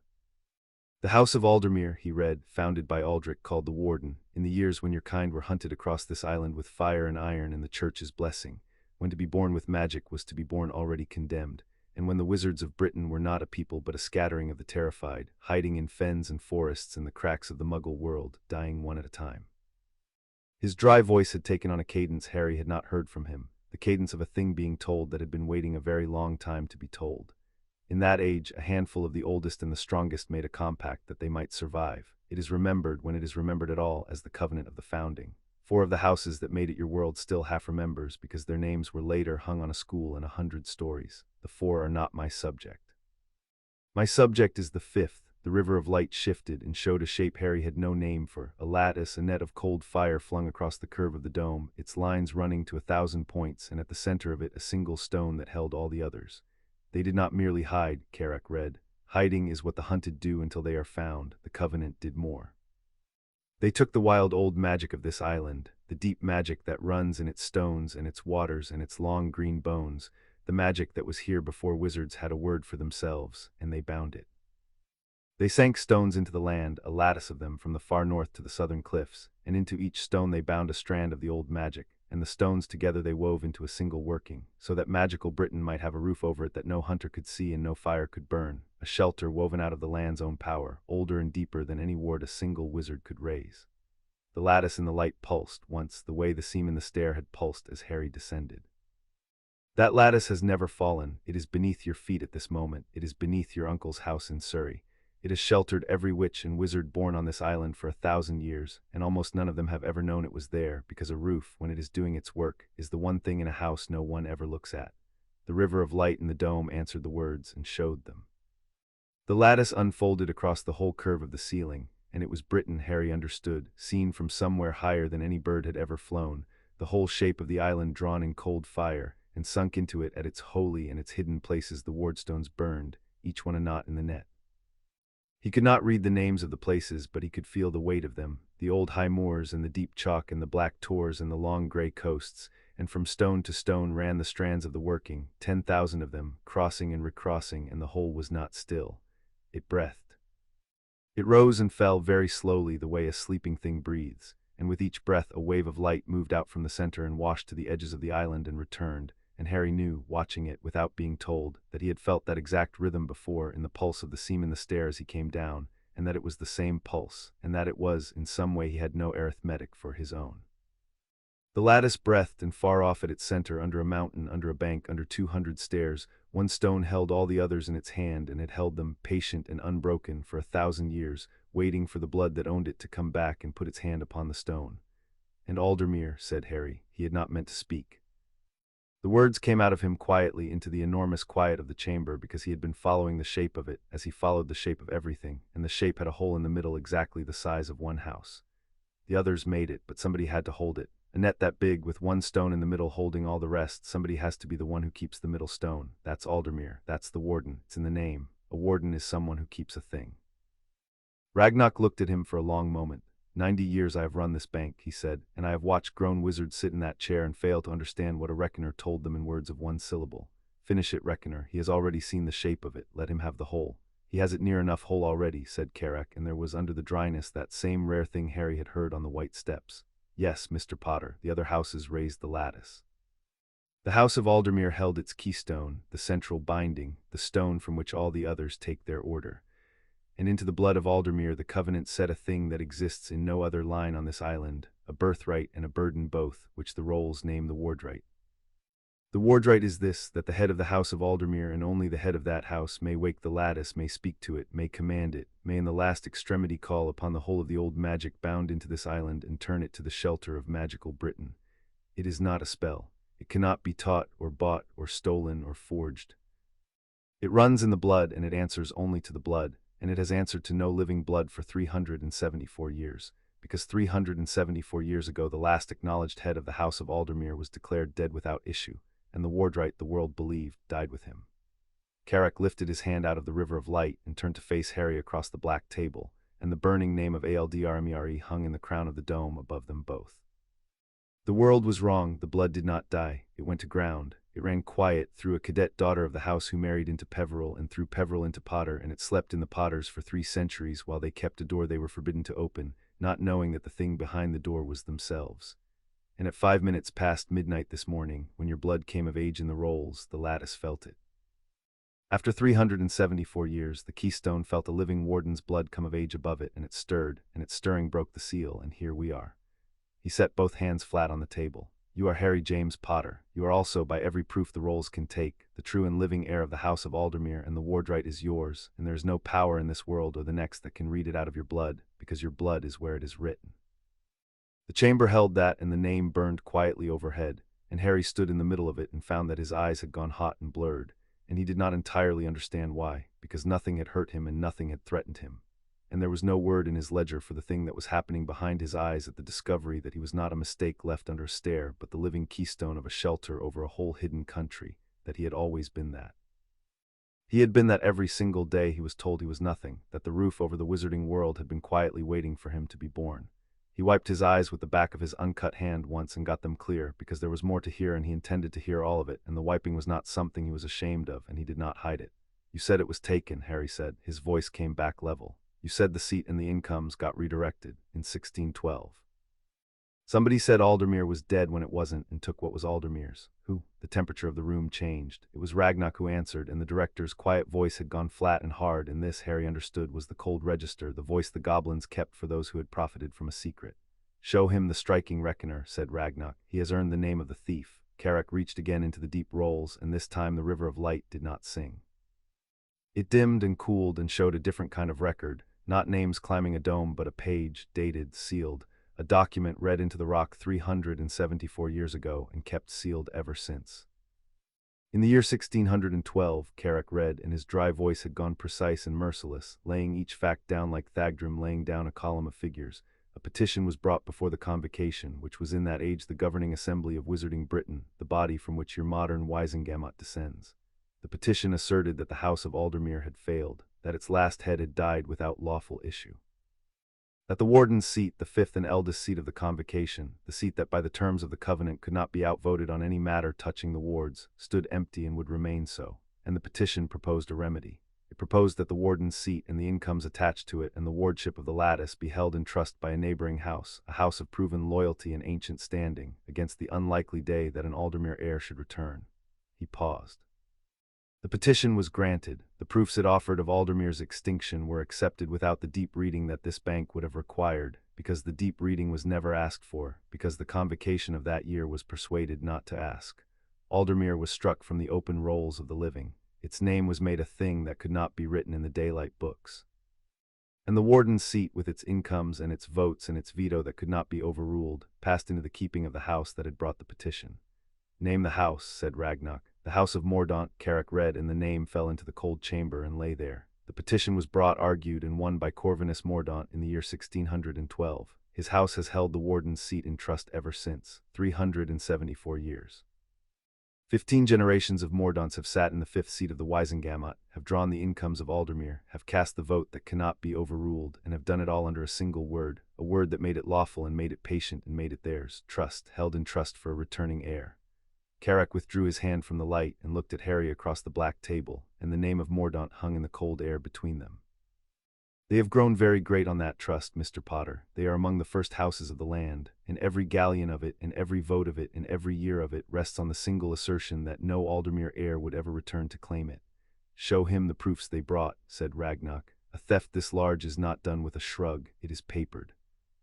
Carrick turned the light again, and it showed the petition of 1612 in full, and its attachments, and Thagdrum leaned in with his reading lenses down, and read the attachments the way only a keeper of accounts can read a fraud, which is to say lovingly, item by item, admiring the craft of it even as he condemned it. 3 proofs of extinction, Thagdrum said. 1, a death record for the last head of Aldermere, dated and sealed, showing him dead without issue. 2, a sworn statement from a midwife that his lady bore no living child. 3, a certificate from the Convocation's own clerk that the deep reading had been performed and had found the line ended. He looked up. All 3 are forgeries, not clumsy ones, expensive ones. But the rolls keep the true record beneath the false, because the rolls keep everything, and the true record says the last acknowledged head of Aldermere died in 1609, not 1612, and that he was survived by a daughter unacknowledged in the daylight books, married quietly into the house of Peveril, and that no deep reading was ever performed, because no deep reading was ever requested, because a deep reading would have found exactly what this one has found tonight. He tapped the false certificate.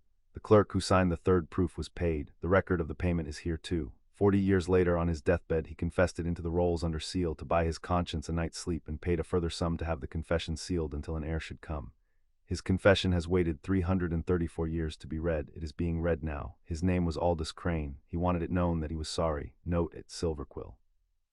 The man asked across 3 centuries to be allowed to have been sorry. Then Thagdrim did the arithmetic, and the arithmetic was the coldest thing of all, colder than the forgeries, colder than the pale man by the wall.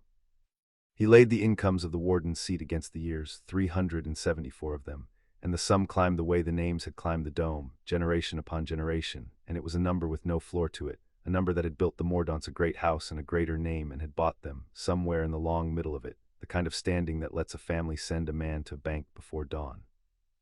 Harry looked at the false proofs and at the confession of Aldous Crane, who had wanted it known that he was sorry, and then he did a thing his head did without being asked. He set 2 facts beside each other and found they were the same fact. The proxy mark, he said. Every head in the chamber turned to him. Upstairs in my parents' will, the one who stole 200 galleons a year from my trust, 6 years running with a stamp instead of a hand. A registered proxy mark, you said. A man enrolled before the Wisengamot, and here's a house that has sat in the Wisengamot for 374 years, drawing money that isn't theirs, using a fiction called trust to make it lawful. He looked up at Carrack and his voice stayed level, and it was the levelness that made the old creatures in the room go still.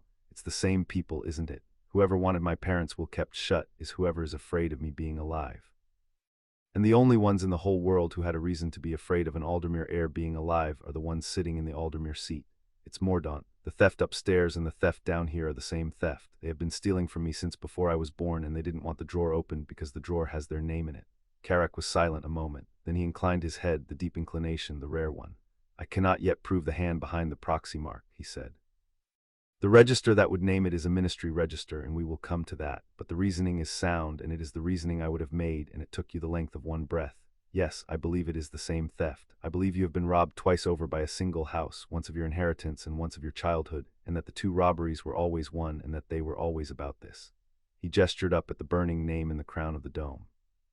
You were not left under a stair by accident. You were put there, cheaply, so that no one would trouble to look at you. A duke's heir in rags is invisible, and an invisible heir cannot inconvenience the men who sit in his chair. Against the wall, Ansel Grimsby had gone the color of the marble in the hall above, and his pleasant, folded hands had come apart, and he took a step toward the sealed stair before he seemed to remember it was sealed. This is a matter of the very greatest delicacy, Grimsby said, and the wire in his voice had become the whole of it. A claim of this magnitude against a house of this standing cannot simply be read out in a vault on the word of a plate in a child's cut finger. There are procedures, there are the proper authorities, the Department of Records must be consulted. I must be permitted to withdraw at once to inform whom, Mr. Grimsby, said Ragnok without turning.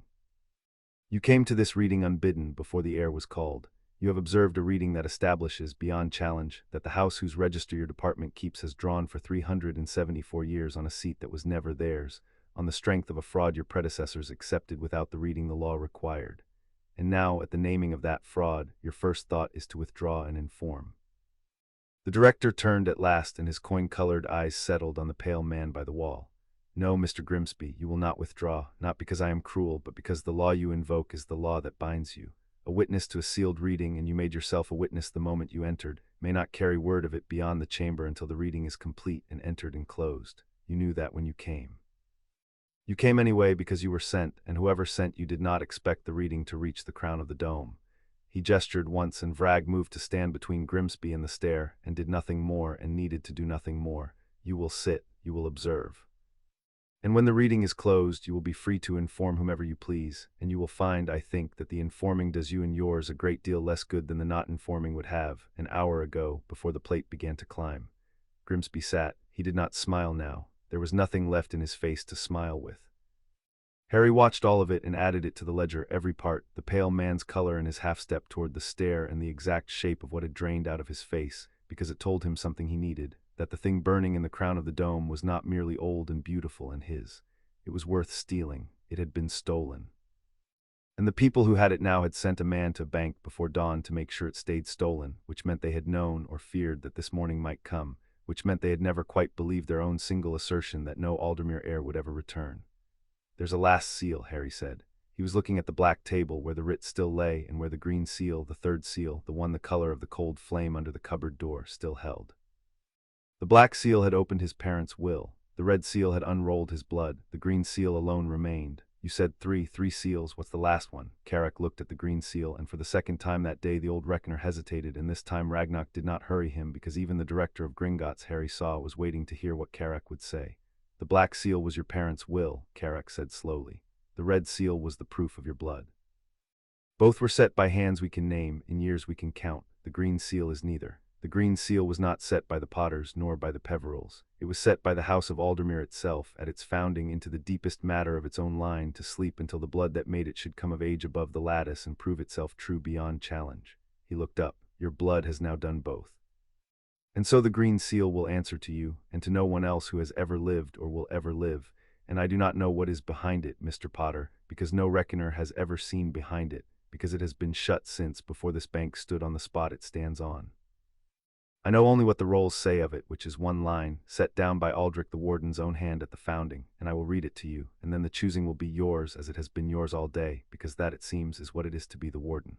The choosing is always yours. He reached to the green seal but did not touch it, and read the single line that sat beside it in the deepest rolls, in the hand of Aldrich the Warden, set down 1,000 years before Harry was born. To the one who wakes the keystone, Carrick read, come down to me. What I have kept for you alone, and it has waited longer than the hills. Come down, child of my blood, and take up the weight, for the roof of our people is heavy, and it has been carried by the dead too long. Come down and be the warden. The words settled into the round chamber, and Harry stood under the burning name and turned them over, because a thing addressed to you across 1,000 years deserved to be turned over properly before you answered it. Come down to me. What I have kept for you alone. Come down where? Harry asked. He keeps saying come down. We already came down 200 stairs. There aren't any more. There are always more, said Ragnarok. The green seal is not a lock upon a page, Mr. Potter. It is a lock upon a road. When it opens the way to the deepest vault in this bank, which is not on any map my tellers hold, and has not been entered by goblin or wizard since before the striking, because it answers only to the warden's blood, and there has been no warden's blood to answer it. What Aldrich kept for you is down there, the regalia of your house, the proof and the instrument of the wardrite. And the keystone itself, or so the oldest rolls whisper, though no living creature has laid eyes on it. The director's coin-colored eyes did not blink. To go down is to claim. There is no going down to look and coming up to think it over. The vault opens to a warden, or it does not open at all, and once it is open to you, you are the warden in the eyes of the old magic, whatever any court or ministry may say after. Understand that before you take a step. The reading made you the heir. Vault will make you the thing itself.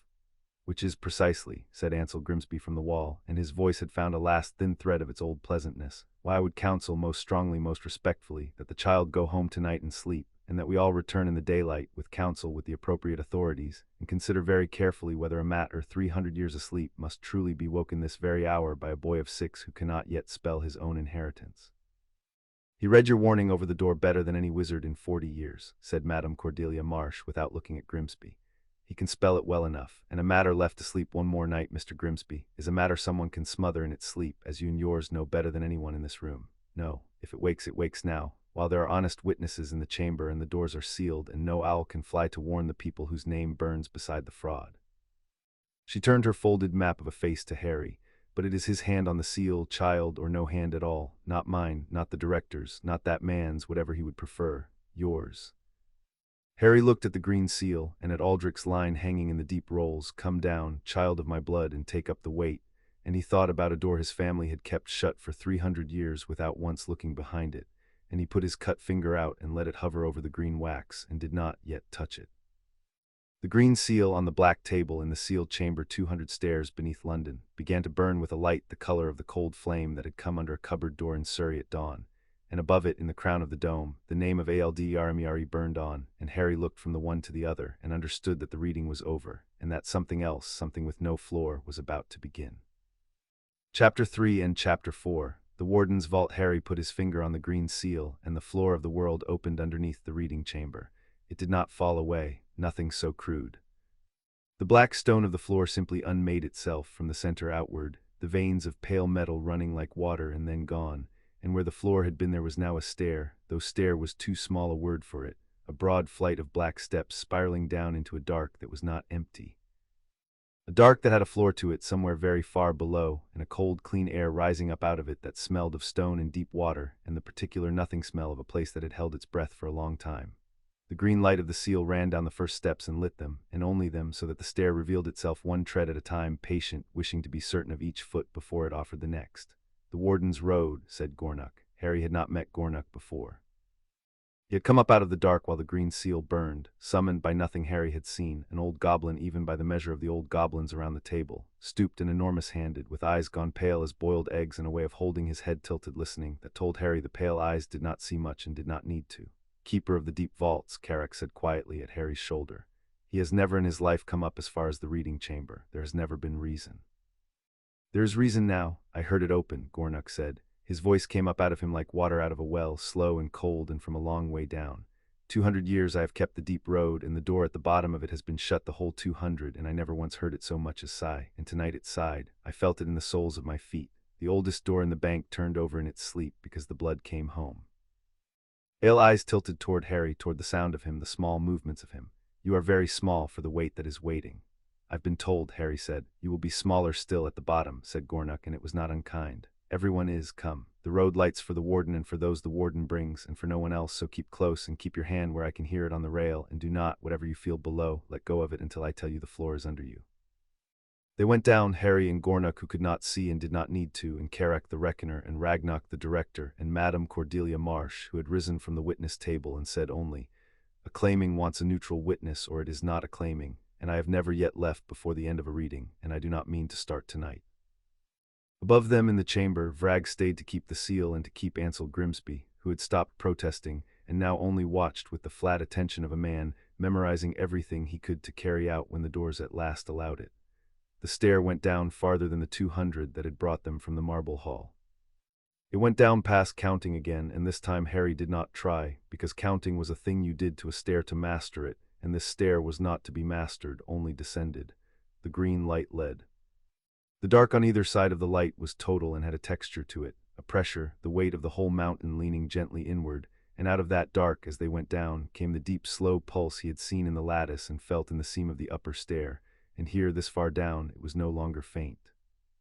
Here it moved through the stone and waves he could feel against his skin, against his teeth, in the water of his eyes, a vast, unhurried heartbeat, and with every beat the cold, clean air stirred, and Harry understood, going down through the dark toward the sound of it, that he was walking down inside the breathing of the thing itself. That the lattice was not something kept in this place, but something this place was built around, the way a body is built around a heart.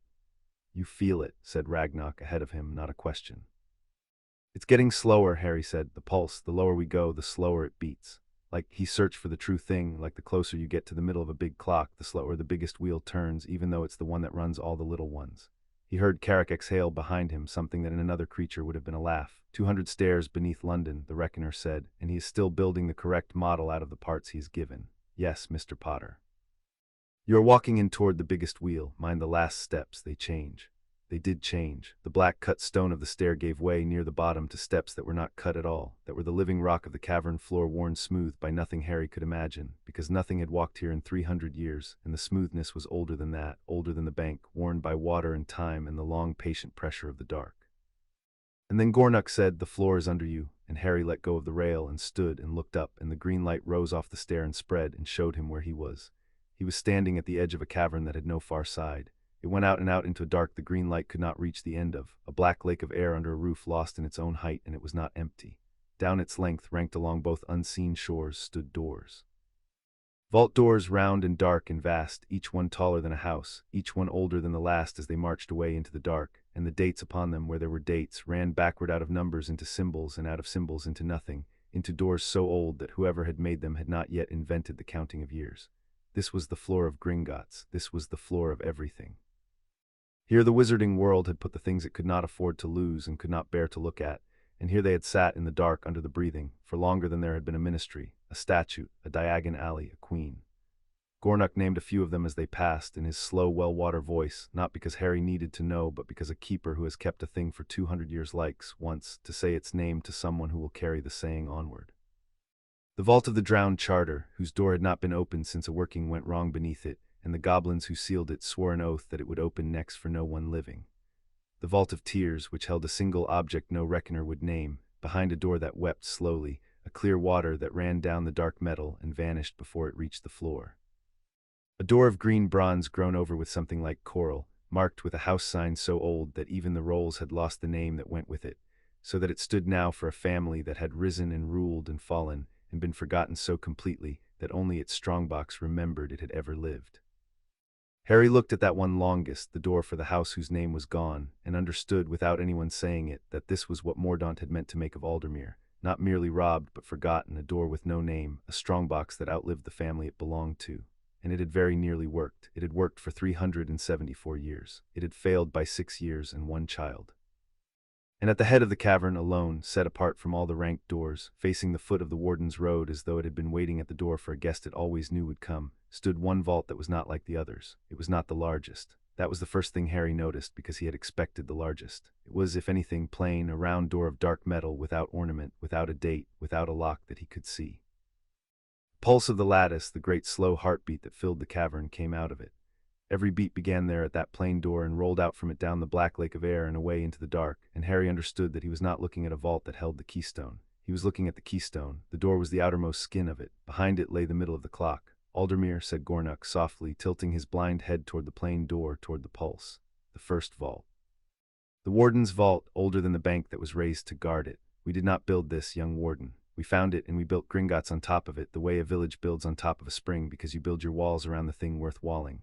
Everything above you, the hall, the tellers, the gold, the dragons, the 600 years of my people's work, all of it is a house built over this one door." The pale eyes tilted toward Harry. "Go and open your door. It has been waiting longer than the hills, and I would like, before I die, to hear it glad." Harry crossed the worn floor toward the plain door, and with every step the pulse rose to meet him, and it was no longer a heartbeat outside him. It fell into time with the beat of his own heart, or his heart fell into time with it. He could not have said which, and by the time he stood before the door the 2 beats were 1 beat, his small chest and the whole vast lattice of Britain rising and falling together, and the green light that had led him down went out, gently, no longer needed, because the door had begun to give off a light of its own. There was no handle, there was no lock. There was, at the height of Harry's own hand, worn into the dark metal by nothing but the pressure of the pulse behind it, the same shape he had seen on the proving plate and on Carrack's chain and stamped into the side of the coach at dawn, a point and roads running to it from every direction. The center of the net, the place where all the lines meet. He put his hand on it. The vault did not open like a door, it opened like an eye. The dark metal thinned and cleared and drew back, not swinging, not sliding, simply ceasing to be a barrier and becoming a way, and light came out of it, and the light was not cold. That was the thing Harry would try later and fail to make anyone understand. Everything in Gringotts had been cold light, warmthless, the light of things kept and counted and never loved. The light that came out of the Warden's vault was warm. It was the warmth of a hearth in a room you have been away from for a very long time, the warmth of a hand on the back of your neck, the warmth of the one place in the world that was glad, actually glad, the way nothing in Harry's 6 years had ever once been glad that you had come.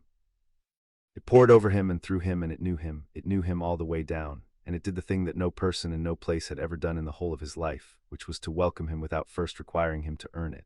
And Harry stood in the doorway of the oldest vault in the world with the warm light pouring over him, and found that he could not for a moment move because he was being held, and he had not known until he was held how long he had been standing braced against the cold.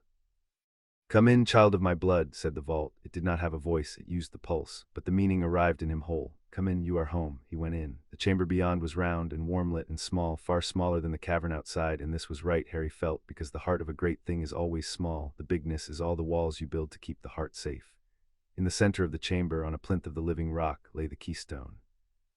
It was a stone the size of a loaf of bread, gray, unremarkable, the sort of stone you would step over on any Surrey pavement. And it was the most terrible and beautiful thing Harry had ever seen, because it was lit from inside, and the light inside it moved, and the movement was the lattice, all of it, the whole net of Britain running in threads of fire through the heart of a gray stone the size of a loaf of bread, and every thread ran back into the stone and out of it again, and the stone breathed. And the cavern breathed with it, and the whole hidden country far above breathed with them both, and did not know it, and slept safe because it did not know it. Around the plinth, on shelves cut into the round wall, lay the rest of what Aldrich had kept. A mantle of deep gray, folded, older than cloth had any right to be, and whole as the day it was woven, and where the keystone's light fell on it the gray moved, faintly, the same slow pulse, as if the cloth too had been woven with a strand of the lattice and had spent 1,000 years quietly breathing on its shelf, waiting for shoulders. A circlet of dark metal, plain, unjeweled, a warden's crown made by someone who understood that a true crown is a thing you wear under a hood so that no one knows you wear it, because the warden's work was never to be seen but only to be done. A staff of black wood, or of something that had once agreed to look like wood, leaning in a niche, taller than Harry by half again, its head worn to a shine by a grip that had held it through more winters than there were names in the rolls. Each thing Harry understood, standing among them in the warm light, had been not merely stored but kept, the way you keep the coat of someone who is coming back, brushed and ready by the door, and the someone coming back after 1,000 years was him. And on the plinth beside the keystone, weighted under a corner of it, a sheet of something that was not parchment and not metal, dark, close-written, sealed at the foot with a seal Harry now knew, the point and the roads running to it. And on the plinth alone, catching the light of the keystone and throwing it back deepened, lay a ring. It was silver, or the thing silver dreams of being, worn smooth, and set into it, flush, was a single gray stone, a chip, a splinter, and Harry knew before Gornuk's slow voice said it that the splinter in the ring was a splinter of the keystone itself, cut from it at the founding, so that the warden might carry the middle of the clock upon his hand and never be parted from the thing he kept. "The warden's signet," said Carrack from the doorway, and the reckoner did not come in, and neither did Ragnok, and neither did Madame Marsh, and Harry understood that they could not, that the warm light welcomed him and only him, that the chamber knew whose blood it was and admitted no other, and that the three of them stood at the threshold of the oldest room in the world because it was as close as any of them would ever be allowed to come. "Do not take it up lightly, Mr. Potter. It is not jewelry. It is the instrument of the wardwright cut from the keystone, bound to the keystone, and when you put it on, the bond runs both ways. You will feel the lattice, all of it, the whole of the roof over your people, every strand, every stone, every sleeping soul beneath it. It is a great deal to feel." Grown wardens of the old kind trained for years before they took it up, and some of them, the rolls say, wept for a week after, not from grief, but because they had not known until they felt it how much there was to carry and how much of it was theirs. He paused. "You need not take it tonight. The vault is yours now whether you wear the ring or not. You may leave it on the plinth and come back for it when you are grown, and no one will think the less of you, because you are 6 years old and it is the roof of a nation, and no one has ever asked so small a hand to hold so large a thing." Harry looked at the ring and at the keystone breathing beside it, and at the mantle and the circlet and the staff and the dark close-written sheet with its familiar seal. He thought about the cupboard. He thought about the door his family had kept shut for 300 years, keeping faith with a thing they were never allowed to understand. He thought about a man who signed the same false hand 6 times because he was certain the drawer would never open, and about a house that had grown very great on a single assertion that no Aldermere heir would ever return to put his hand on this stone. "Aldrich didn't leave it for me to look at," Harry said. "He left it for me to carry. He said so." "Take up the weight," he said. "The roof's been carried by the dead too long." He reached out and his hand was steady, and he took up the ring.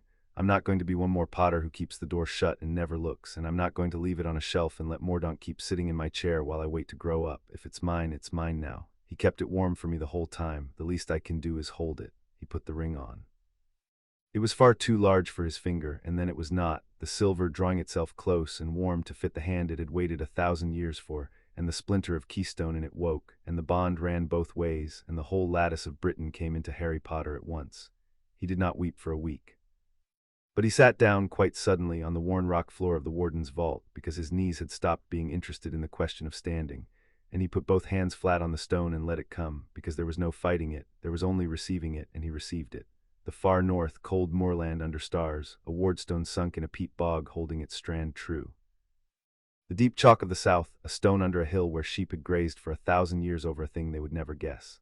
A black tor, a grey coast, a river's mouth, an island off the western sea where the strand ran under the waves and held. A wardstone under a city he would later learn to call home, patient beneath the traffic and the pigeons.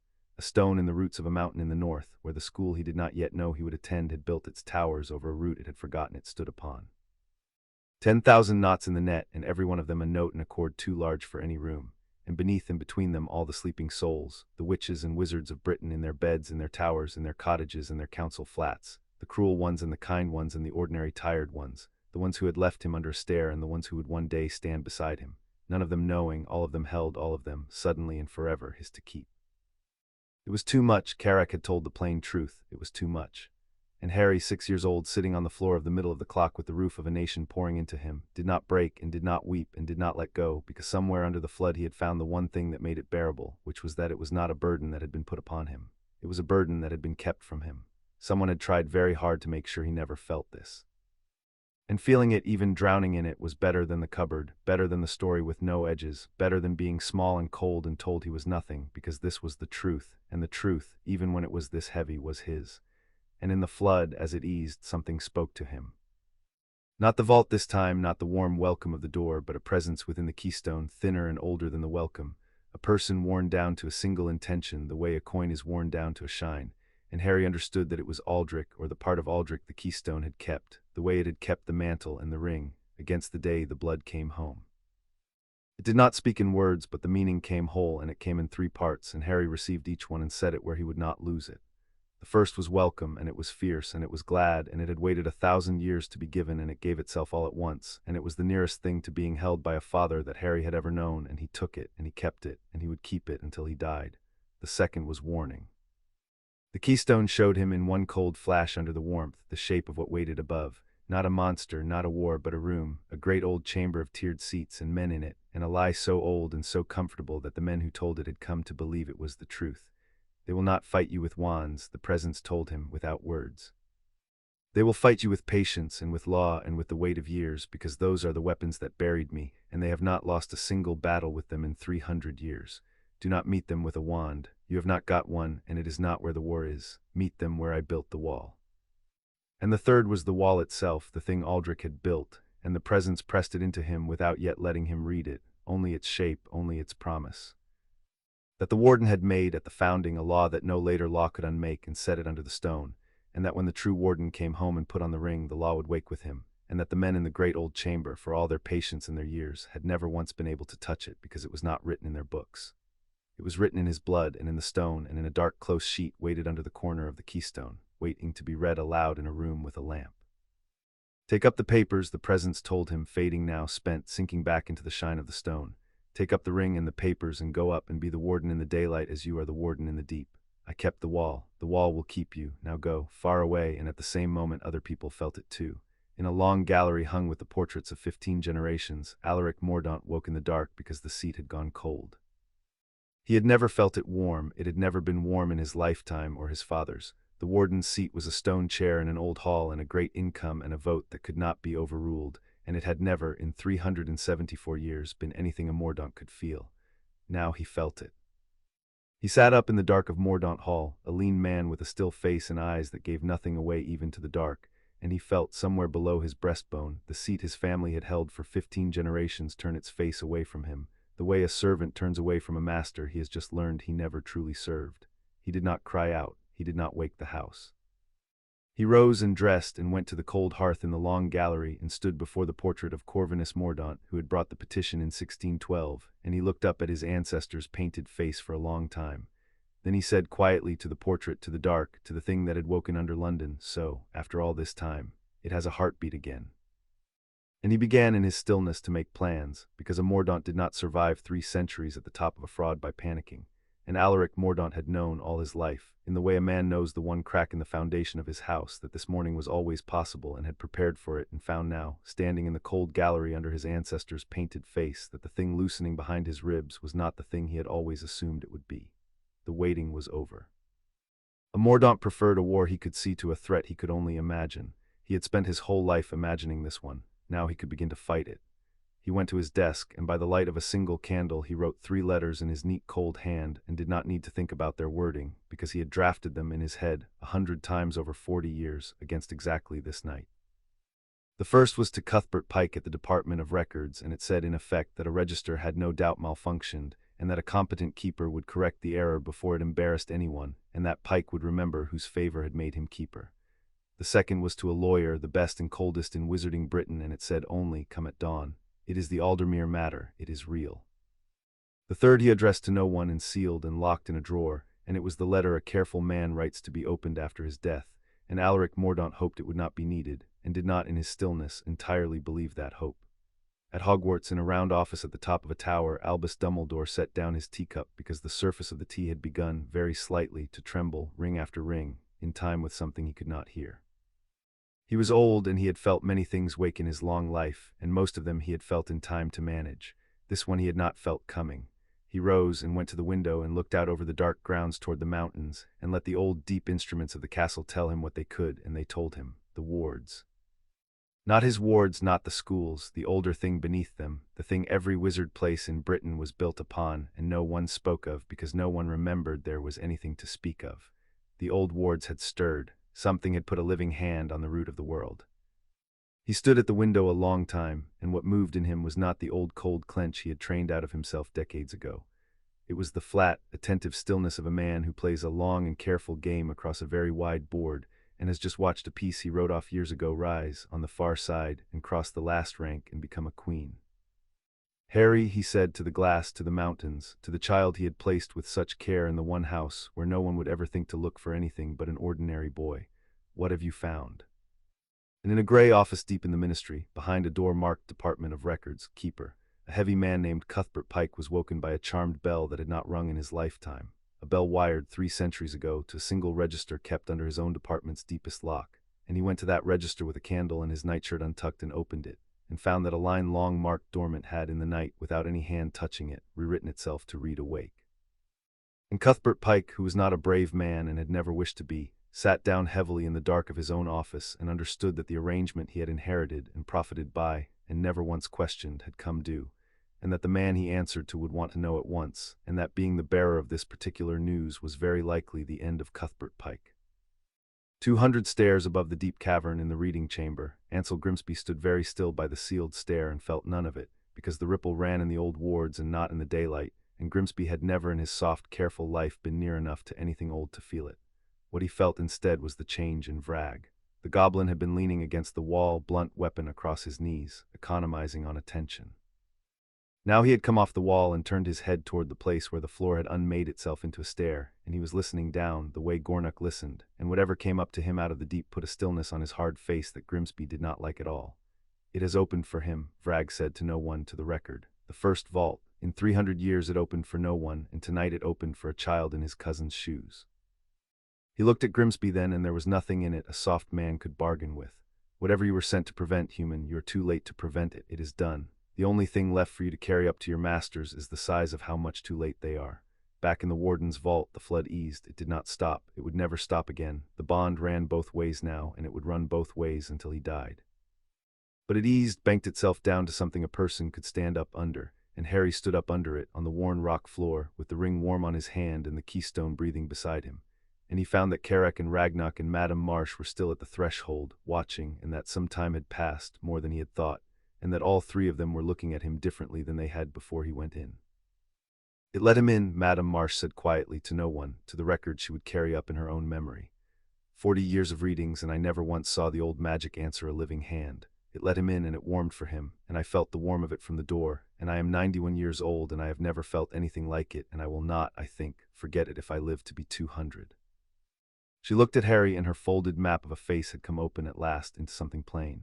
You are the warden, child, I witness it, not the air, the thing itself. Whatever they say in the daylight, whatever court they drag you to, I stood at this door and I felt the oldest magic in Britain say your name and mean it, and I will say so to anyone under oath until the day I die. There will be a court, said Ragnock. His coin-colored eyes were on the ring. Make no mistake, warden. The vault has made you what you are in the eyes of the old magic, and the old magic does not lie, and the old magic does not care. But the old magic does not sit in the Wisengamot, and it does not draw the incomes, and it does not hold the seat. Men hold the seat. One man in particular, and his house, and the men in the ministry who have grown comfortable beside them, and every one of them felt what we felt tonight, or will feel it by morning, and every one of them will understand at once that a plain grey stone under London has just made them thieves in fact where before they were only thieves in law. He came as close to the threshold as the warm light allowed. They will not give it up because a stone glowed. They will fight. They will fight in the daylight, with lawyers and with lies and with 374 years of standing, against a boy of 6 in his cousin's shoes, and the ring on your hand and the warmth of that vault will not by themselves win you a single vote. Harry looked down at the ring and then at the dark close-written sheet weighted under the corner of the keystone, the one with the seal he knew. No, he agreed, but that might. He crossed to the plinth and slid the sheet out from under the stone, careful, the way you are careful with a thing older than counting, and he could not read it. The script was the not-quite letters of the deep rolls, but he could see that it was long and close and that it ended in the warden's seal, and he held it out toward the threshold, toward Carrick, toward the one creature in the world who could read the oldest writing there was. You said everything down here was left for the warden, not just the ring, this too.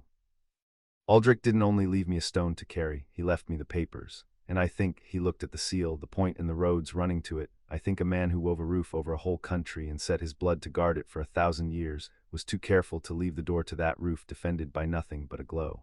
I think he wrote down the rules. I think he wrote down what happens when the warden comes back. And I think the reason Mordaunt has spent 300 years making sure no Aldermere heir ever stood in this room is that Aldrich already beat him 1,000 years ago in writing, and it's been sitting under this stone the whole time, waiting. He held the sheet steady. Read it, Reckoner, read me the rules of my own house, and then let's go up and tell the men in my chair that the drawer is open. He looked once more around the warm chamber before he carried the sheet to the door, at the mantle breathing on its shelf, at the plain dark circlet, at the black staff worn to a shine by a grip 1,000 years cold. He wanted very much to take all of it. He was 6, and it was his, all of it, and no one had ever given him anything before, and here was a room full of things that had been his the whole time. But he had learned something under the stairs that most 6-year-olds never learn, which was the difference between a thing you wanted and a thing you could carry. The staff was taller than he was. The circlet would slide off his head. He would look, wearing them into a ministry, like exactly what Mordaunt would want the world to see. A small boy playing at a great house, easy to laugh at, easy to dismiss. So he took only the ring, which fit now and had made itself fit, and could not be laughed at because no one but the old magic could see what it did. And he took the sheet, which could not be laughed at either because it was law. The rest he left, brushed and ready by the door, and he found that leaving it did not feel like loss. It felt like a promise. The coat would still be here when he was grown enough to wear it. The room would keep it. The room, he understood, was very good at keeping things until their time. Carrack took the sheet and looked at the seal and looked at the 6-year-old warden holding the roof of a nation on his hand and asking quite calmly to be read the law, and the old reckoner inclined his head, the deep inclination, and this time he held it a long moment before he raised it. "Come up out of the deep, warden," Carrack said, "into a room with a table and a lamp, where the light is only light and a document may be read properly. And I will read you the covenant of the founding in the hand of Aldrich the warden, and we will find out together exactly what your ancestor built to protect you 1,000 years before there was a you to protect." Behind them, as they climbed, the warden's vault did not close. For the first time in 374 years, it stayed open, warm-lit, patient, its door an eye that had found the face it was waiting for, and the keystone breathed on its plinth in the middle of the clock, and far above, all across the sleeping island, the roof held as it had always held, but changed now, awake now, aware now that the hand that owned it had at last come home and put on the ring. Chapter 4 and Chapter 5. The alarm. They came up out of the deep into a small room with a table and a lamp, and the lamp was only a lamp, and after the middle of the clock this was itself a kind of mercy. The room was Carrack's own, high in the bank, above the marble hall, with a window that looked out over Diagon Alley, where the morning had properly arrived. Harry stood at the window with the ring warm on his hand and watched the wizarding world wake up beneath him, the shopkeepers rolling out their awnings, the first customers hurrying, an owl beating up the crooked street with a newspaper in its claws, and none of them, not one, knew yet what had happened under their feet in the night. It would not stay that way. He understood that. A thing this large did not stay under a stair. "Sit, warden," said Carrack. "You have not slept, and you have carried the roof of a nation, and you are 6 years old, and I am about to read you the oldest law in Britain. At least do it in a chair." Harry sat. Ragnock took the chair across from him, and Madame Cordelia Marsh took a third, having declared that a witness who left before the documents were read was no witness at all, and Carrack laid the dark, close-written sheet on the table under the lamp, the covenant of the founding, in the hand of Aldrich the warden, and began to read. It was not a long document, and that was the danger and the beauty of it. Aldrich had not been a man of many words. He had been a man who understood that the fewer words a law contained, the fewer cracks a later, clever man could work his fingers into, and so he had built his wall out of sentences so short and so plain that 374 years of Mordaunt lawyers had never once found a gap in them, and had been reduced in the end to the single cruder expedient of making sure the wall was never read aloud. "The warden's seat is not property," Carrack read.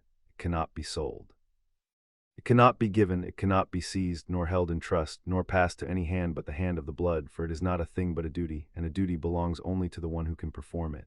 He looked up. "Note the second clause, warden. It is the one they have spent 3 centuries pretending does not exist. If the blood should fail, the seat sleeps. It does not pass. A steward may keep the hall swept and the lattice tended in the blood's absence, and for that keeping he may draw a keeper's wage, an honest and a stated sum. But he does not sit, he does not vote, he holds nothing. And on the day the blood returns and is proven true before the stone, the stewardship ends that hour without petition, without vote, without the leave of any court or council, for no council made the seat and no council may keep it from the blood." The room was quiet. Out the window an owl called. "Read that again," said Harry. "The last part, about the day the blood returns." Carrack read it again, and Harry listened to every word, and then he sat back in the chair that was too big for him and did the thing he did, which was to build the model out of the parts he was given. "So they were never trustees," he said slowly. "That's the whole thing, isn't it? That's what the forgery in 1612 was really for. Aldrich's law says a steward can keep the hall and take a wage, but he can't sit and he can't vote and he can't own. so Mordaunt couldn't just be a steward. A steward gets a wage and nothing else. Mordaunt wanted the seat and the votes and the veto that can't be overruled and the incomes, all of it. And the only way to get all of it was to say the blood hadn't failed but died, not asleep, dead and without heirs, so the seat was empty forever and somebody had to hold it in trust. He turned the ring on his finger. They didn't steal a stewardship. A stewardship was legal, it just wasn't worth much. They invented a death so they could steal the whole thing and call it trust. And Aldrich's law says the second the blood comes back and gets proven at the stone, it's over. That hour, no vote, no court. He looked up. It got proven at the stone last night, so it's already over, legally. It ended the moment the vault opened for me.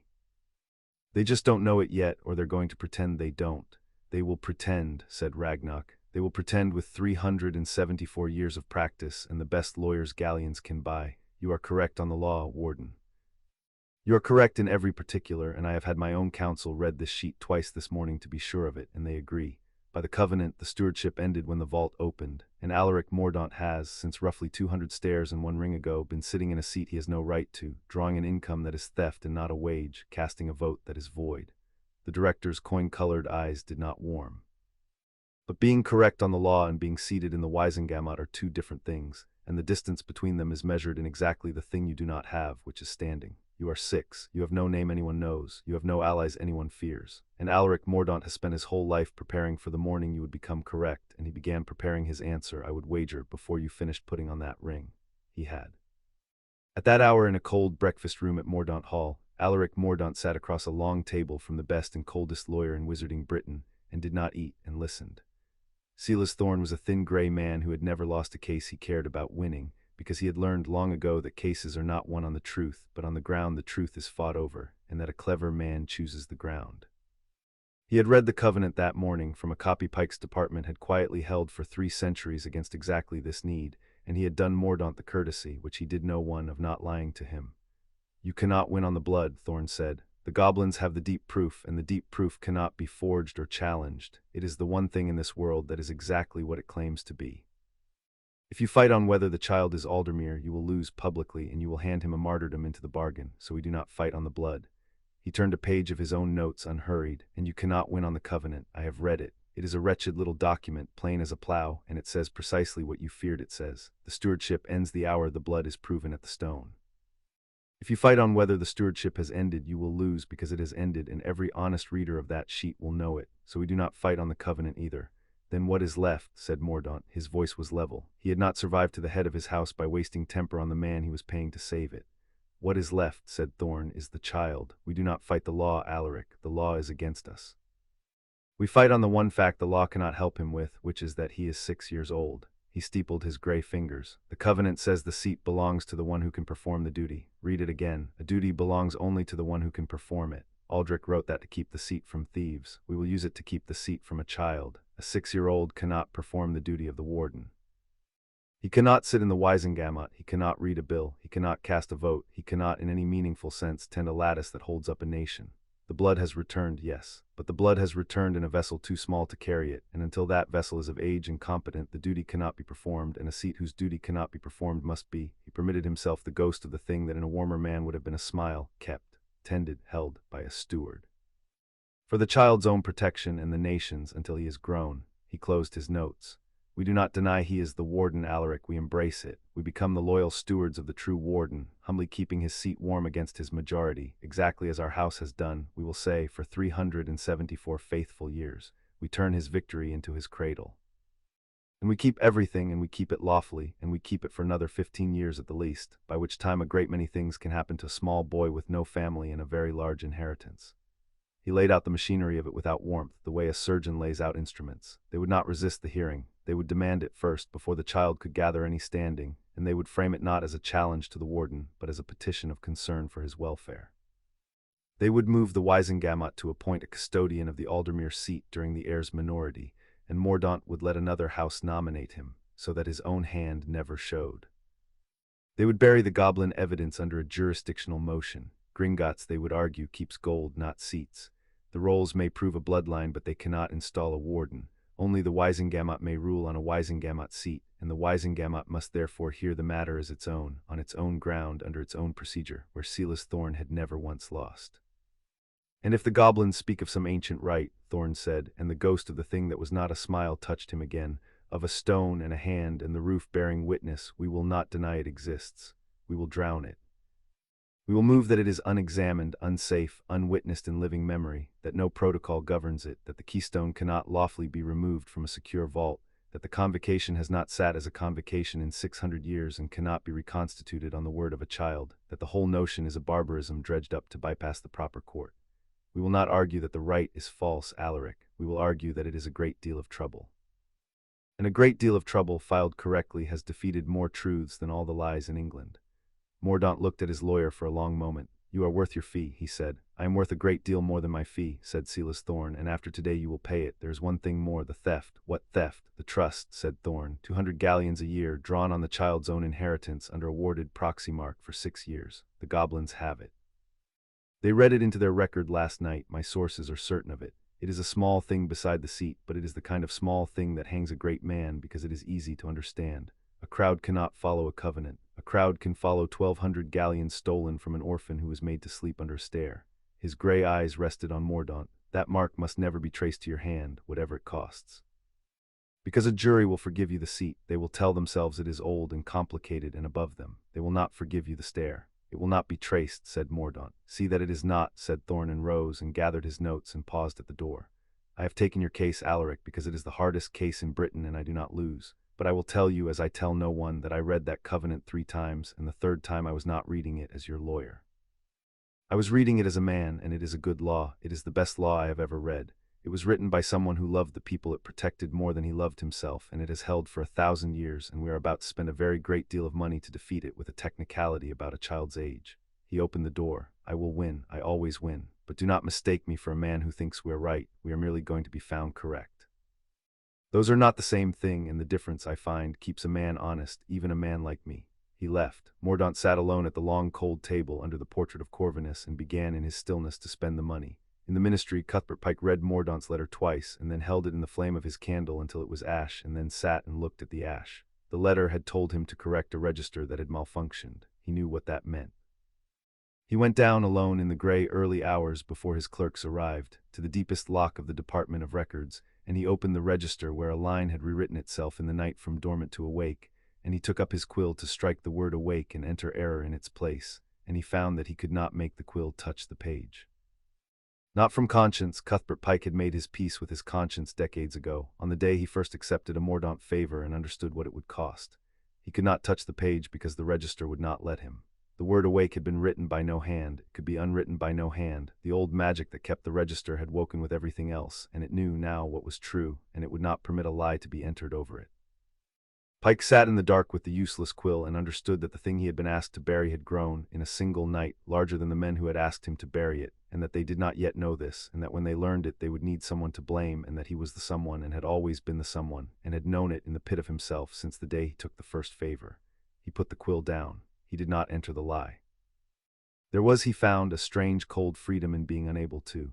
Word of it reached Harry before noon, because Ragnarok kept sources the way other banks kept gold, and because the shape of Thorne's strategy was, to a mind like Carrack's, entirely predictable the moment one accepted that the enemy was clever. He will not fight the blood, Carrack said, laying it out on the table in the high room the way Thagdrim laid out a column of figures. He will not fight the covenant. He will fight your age. He will agree loudly and humbly that you are the true warden, and then argue that the warden's duty cannot be performed by a child, and that the seat must therefore be kept in stewardship until you are grown, and he will offer, with tears in his eyes, to bear that burden himself, as his fathers did. He will turn 3 centuries of theft into 3 centuries of faithful service, and he will do it in front of the whole Wisengamot, and it will sound, warden, entirely reasonable, because it is entirely reasonable, and that is what makes it deadly. The best lie is the one that is mostly true. Harry had gone very still in the too-big chair. He was looking at the ring. It's a good move, he said at last, and there was no complaint in it. He was assessing as he assessed everything. It's a really good move. Because he's right, I can't read a bill. I can't sit in a court all day. I don't even know what most of the words mean yet. If I stand up and say, give me my seat, any grown-up in the room can say, the child doesn't understand what he's asking for, and they'll be telling the truth, and everyone will nod, and it'll be over, and Mordaunt will keep my chair for 15 more years and call it kindness. He turned the ring. So I can't fight him on that ground either. He's picked the one ground where being 6 is a fact and not an insult. He looked up. which means I have to make the fight about something a 6-year-old can win, and there's only one of those." He paused. "The stone. He can argue about my age until the sun goes out. He can't argue with the stone. The stone doesn't care how old I am. It opened for me. It'll open for me at 6 or 16 or 60, and it'll never open for him, not if he lives 1,000 years. That's the ground. Not the law, not my age, the old magic itself. I have to make them ask the stone." Carrick and Ragnock exchanged a look over his head, and it was the look they had exchanged in the coach and in the reading chamber and at the door of the vault, the look of creatures recalibrating again upward. "There is a thing," Madame Marsh said slowly from her chair, "that has not been done in living memory, nor in the memory of anyone living's grandmother. It is in the covenant, further down than the reckoner read, because it has not been needed in 1,000 years." She looked at Carrick. "Read him the last clause, reckoner, the one about the right." Carrick turned the dark sheet over, and there on the back in the same short plain hand were 3 more lines, and he read them. "If ever the blood is doubted," he read, "let it not be settled by men, for men may be bought and courts may be turned. Let it be settled by the stone. Let the doubted heir stand before the convocation and lay his hand upon the keystone, and let the lattice answer or fail to answer before every witness.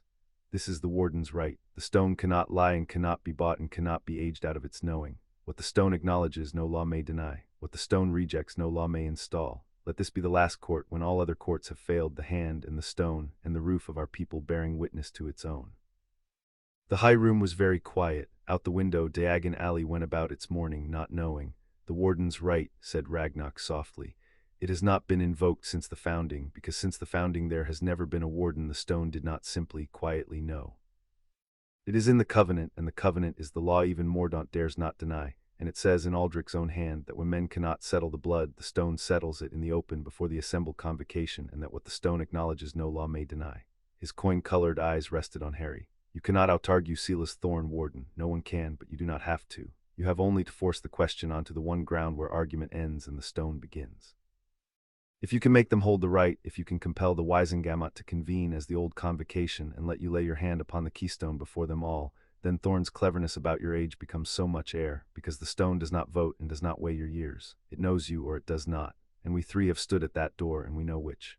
They will fight the right with everything they have," Carrick said. "Thorne will see it coming the moment we name it, because it is the one move that beats his move, and he is not a fool. He will argue it is archaic, unsafe, unlawful, a barbarism from a crueler age. He will argue the keystone cannot be moved and the convocation cannot come to it. He will bury the right under a mountain of procedure, because procedure is the deep water he swims in and a drowning is his favorite way to win." He leaned forward. "To force the right, Warden, you will need 3 things. You will need the covenant read into the public record so that the whole Wisengamot hears, in Aldrich's own words, that the right is the last court. You will need enough honest members of that body to demand it be honored. And you will need someone of unimpeachable standing to preside, someone whose word on the old lore cannot be bought, so that when the stone answers, no one can whisper that the goblins arranged it." He sat back. "The first we can supply, the rolls are ours, and we will read them into any record on earth. The third exists. There is one living witch whose knowledge of the old lore and whose reputation for incorruptibility are both absolute, and her name is Griselda Marchbanks, and she is older than Madame Marsh and twice as difficult, and she owes the Mordaunts nothing. The second," he spread his hard hands, "the second is the hard one. Honest members of the Wisengamot who will stand up against the first house of the land, for a child no one has heard of. Those, Warden, we must find, and we have, I think, until they can convene the hearing, which Thorne will make as soon as he can, because he knows that every day you are known is a day your standing grows, and every day of yours is worth a year of his." The knowing had already begun.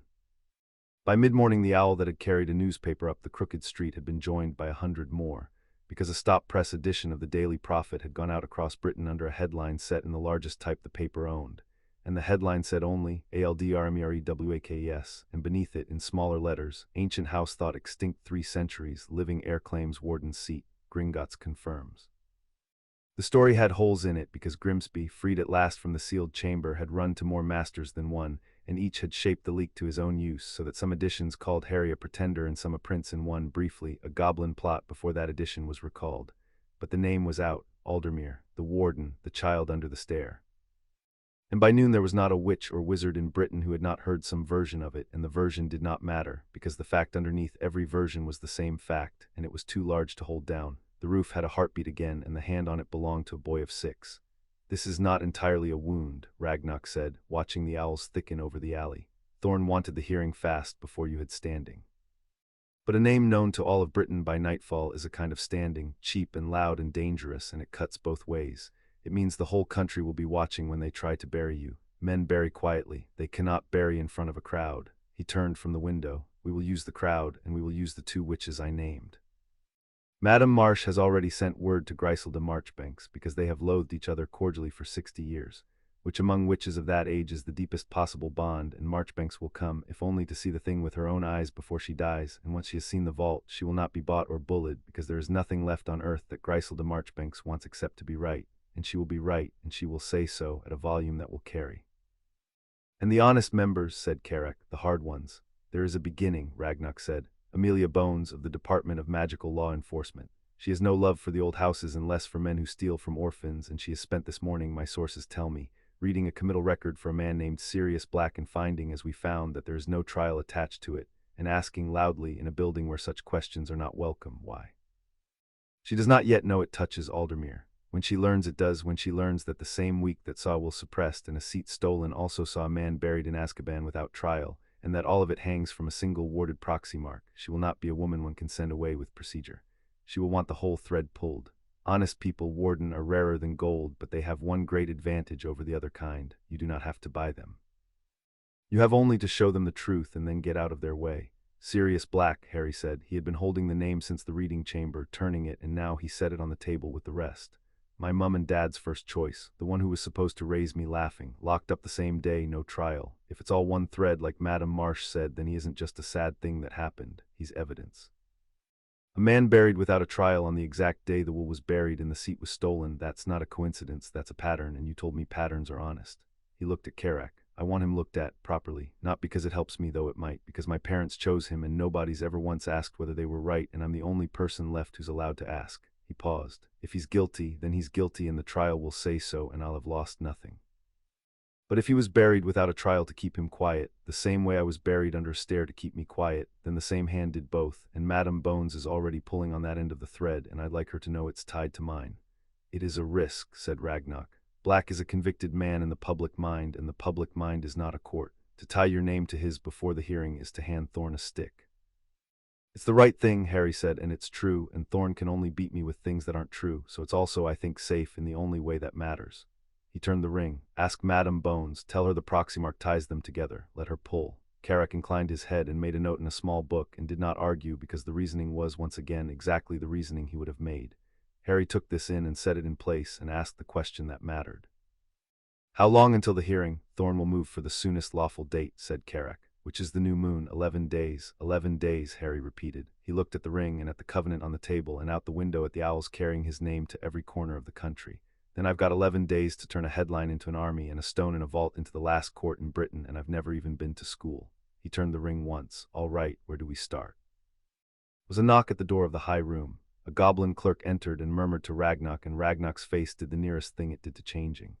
Speak of standing, the director said. Albus Dumbledore is downstairs. He asks most courteously for an audience with the heir of Potter. His eyes met Harry's. He does not, you will note, say the heir of Aldermere, which means either he does not yet know, which I do not believe, or he wishes us to think he does not know, which is far more like him.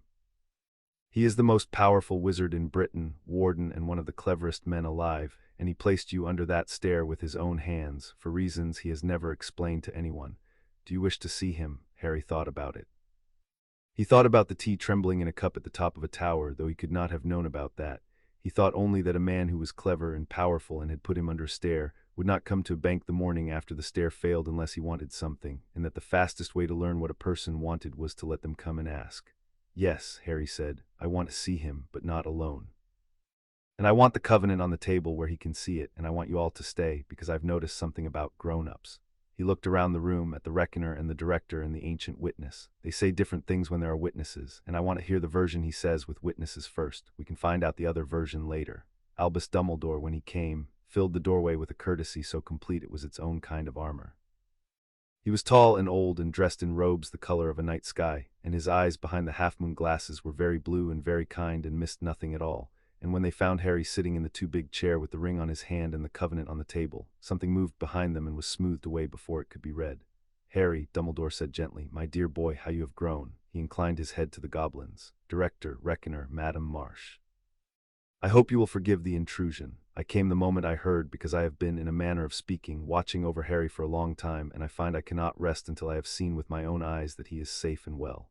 He turned the blue eyes back to Harry, and they were warm, and the warmth was real, which was the most confusing thing about him. You have had, I think, a most extraordinary night. You knew my parents, Harry said. It was not a question, and it was not the answer to a question either. It was Harry choosing the ground. They're in a will downstairs. It says a lot of things. One of the things it says is who was supposed to look after me. He kept his eyes on the blue ones. It wasn't the Dursleys. My mum and dad wrote it down, as plain as ink can make it. They said not the Dursleys, anyone but the Dursleys. He let that sit the way Carrick let things sit, and I've been thinking about who put me there anyway. Because somebody read that will, or should have, and put me under the stairs at that house, even though it says right there in my mum's own hand, not there.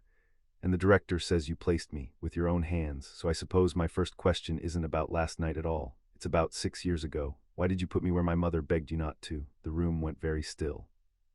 It was, Ragnarok would say afterward, the finest opening he had ever seen a claimant make, and it had been made by a child of 6 who had never seen the inside of a courtroom, and it had been made not to win a point but because Harry actually wanted to know, and the wanting was what gave it its edge, because you cannot rehearse against a question that is sincere.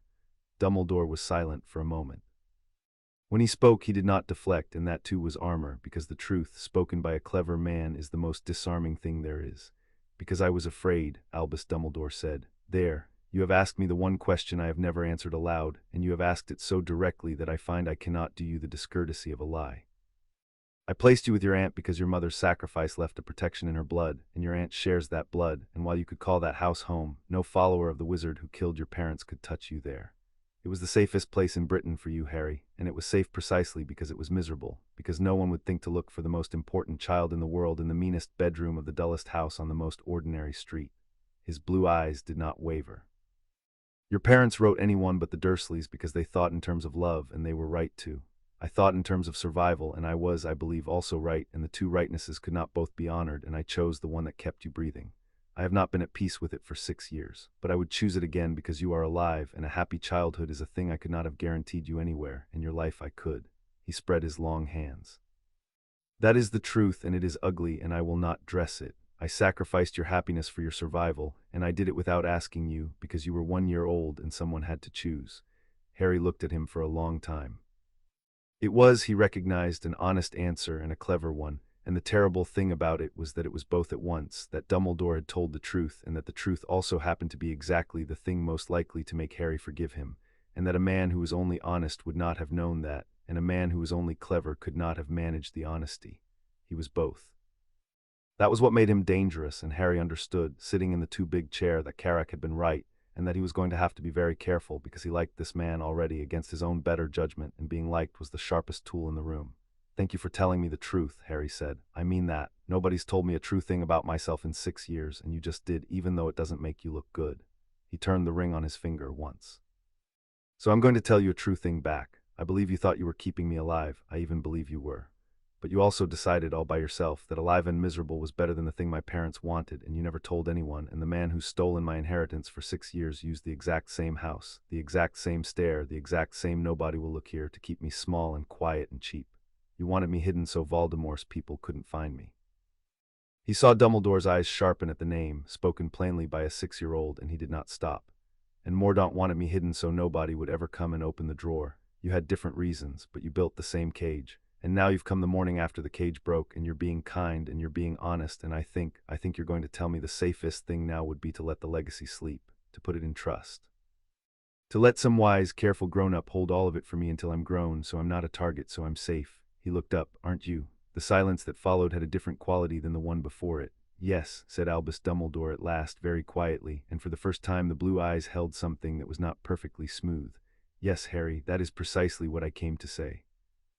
That the wisest course, the safest course, would be to let the House of Aldermere remain quiet a while longer under careful guardianship, until you are old enough to bear it. I believe that. I believe it more strongly than I have believed anything in a long time, because I know what waits for a child who becomes, overnight, the most significant person in the wizarding world, and I would spare you it. He paused. And you have just shown me in the space of a single conversation exactly why it will not work, and why I am, perhaps, the fool in this room, because you are not a legacy to be held in trust. You are a warden. You have been one for less than a day, and you have already seen through both of us, Mordaunt and myself, and named us the same move in different coats, and you are right, and I am too old and too honest to pretend you are not. He inclined his head slowly, and it was the gesture of a man conceding a great deal. Very well, I will not counsel you to sleep. I will ask you instead what you intend, and I will listen, which is not a thing I am practiced at, and which you have made this morning unavoidable." And Harry Potter, 6 years old, sitting in a chair too big for him with the roof of a nation on his hand, looked at the most powerful wizard in Britain and told him. "I'm going to make them hold the right," Harry said. "In the open, before the whole convocation. I'm going to put my hand on the stone where everyone can see and let it answer, because the stone can't be bought and can't be argued with and doesn't care that I'm 6. And I'm going to need help I can't get by myself, because I'm a child with no name and Mordaunt has 300 years and the best lawyer in Britain. So here's my true thing, Professor. You built the cage. If you meant what you said, if you're really sorry, then you don't get to hold the legacy for me and you don't get to counsel me to sleep. You get to help me open it, in the daylight, all the way. That's how you make it right, not by protecting me from my own house, by standing behind me while I take it." He held the old wizard's gaze. "Will you?" Outside the high window, an owl carried a newspaper up the crooked street, and the wizarding world went about its morning, not knowing that in a small room above the marble hall a 6-year-old had just laid down the terms of a war, and that the most powerful wizard in Britain was, for once in his long life, taking rather longer than usual to answer. Chapter 5 and Chapter 6. The Convocation. 11 days is nothing, and 11 days is a lifetime, depending on what you do with them, and Harry did a great deal with his. He did not spend them learning to be a lord, because there was no time and it was not the point. He spent them learning the ground. Carrack taught him the Wisengamot the way you teach a child a map before a journey. Here is the chief warlock, who keeps the order and rules on the law. Here are the tiered benches, ranked by the age of the houses. Here is the 5th seat, the warden's, where a Mordaunt would be sitting wrongly when Harry walked in. Here is how a motion is made and how it is drowned. Madame Marsh taught him what 40 years of readings had taught her, which was that grown people in grand rooms are frightened of exactly 2 things, being made to look foolish and being made to look cruel, and that the whole art of a hearing is to arrange matters so that your enemy must choose one of the 2. And Grisel de Marchbanks came on the 4th day, older than anything Harry had met that was not a goblin or a stone, and looked at him for a long time with eyes like chips of flint, and then went down alone on her own 2 ancient legs, the 200 stairs and the 200 more, and stood at the door of the warden's vault and felt the warm come out to her, and came back up white and silent and did not speak until she had drunk a very large glass of something Harry was not offered. "I have been examining the young of this country for 70 years, Grisel de Marchbanks said at last to the high room, to Ragnarok, to Harry. "I have watched a great many of them lie to me. I have grown expert in it, and I went down those stairs certain that I would find a goblin trick in a coached child in a glowing rock rigged like a fairground booth." She set down the glass. "I found the oldest magic in Britain, and it knew this child's name, and it warmed for him as it has warmed for no one in 374 years, and it did not warm for me, though I stood at the very door, because I am not the blood and it does not lie." Her flint eyes turned to Harry. "I will preside over your right, child, and I will certify what the stone does, and there is not enough gold in the vaults of Gringotts to make me certify a false thing, and every man in that chamber knows it, which is precisely why they will fight so hard to keep me from the stone. Now, let us discuss how we get past the fighting." They discussed it for 11 days. Amelia Bones came on the 6th, square and unsmiling, and did not waste an hour on ceremony.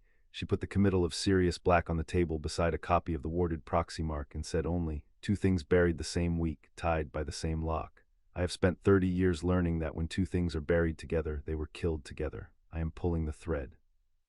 I do not much care whose great house is at the other end of it, and I would take it as a courtesy, Warden, if you would not get in my way while I pull."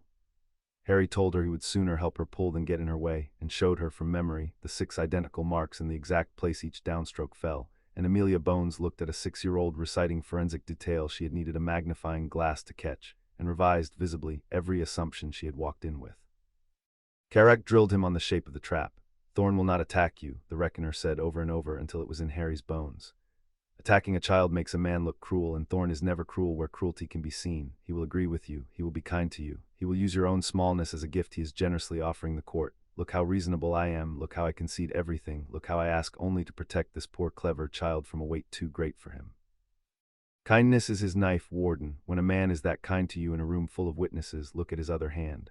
Madame Marsh drilled him on something harder, which was silence. "You will want to answer everything," she said. "You are quick, and quick children fill every silence, and a filled silence is a gift to the other side because it lets them measure you. Learn to let a question sit. Learn to let them wait. The one who is comfortable in the silence owns the room, and there is not a lord in that chamber comfortable being outweighted by a boy of 6, because it frightens them, and a frightened lord makes mistakes."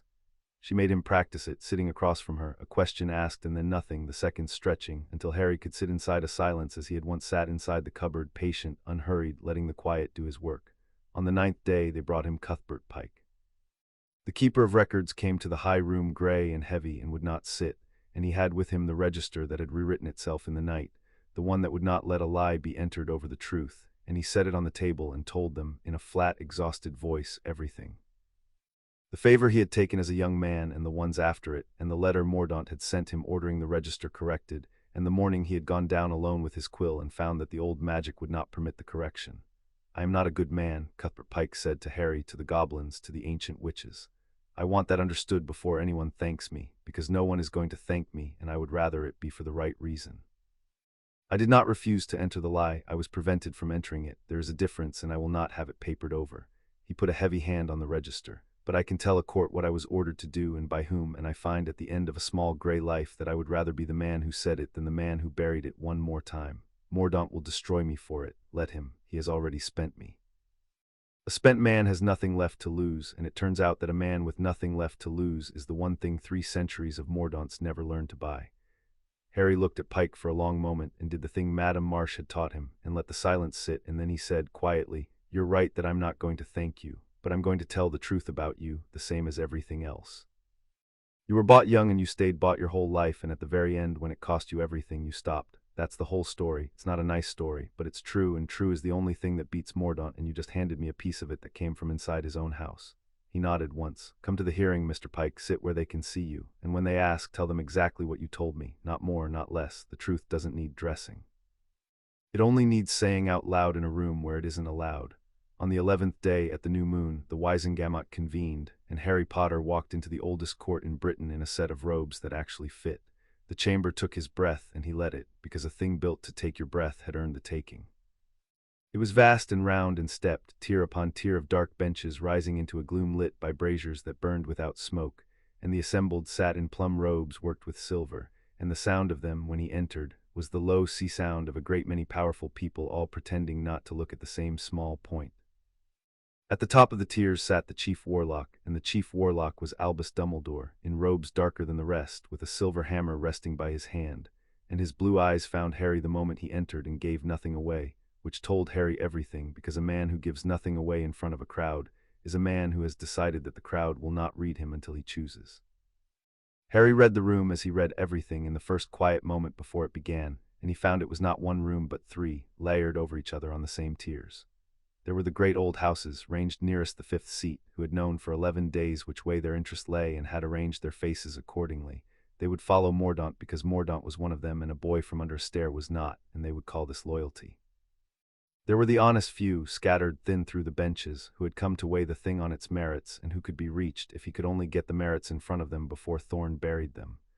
Amelia Bones sat among these, square and grey, and gave him the ghost of a nod. And there was the great middle of the chamber, the many who wanted above all not to be embarrassed, who would go whichever way the wind of the afternoon blew hardest, and who were, Harry understood, the whole game, because the old houses were already lost to him and the honest few already won, and the war would be fought over the tired, anxious middle who only wanted to be on the side that turned out afterward to have been the reasonable one. Marchbanks had been right, Marsh had been right. He was not here to win an argument. He was here to make the middle of the room more afraid of looking cruel than of looking foolish, and to do it somehow at the age of 6, in a chamber built to make grown wizards feel small.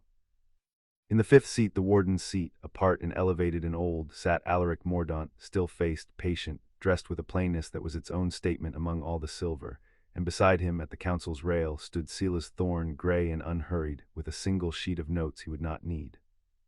"We are convened," said Dumbledore, and the sea sound stilled, "upon a petition brought by the house of Mordaunt, touching the house of Aldermere and the heir thereof, one Harry James Potter, present before us, a minor of the age of 6 years.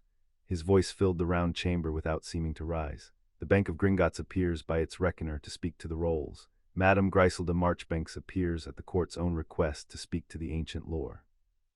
The Department of Magical Law Enforcement appears by Madame Bones on a matter she asserts is joined, and the House of Mordaunt appears by counsel."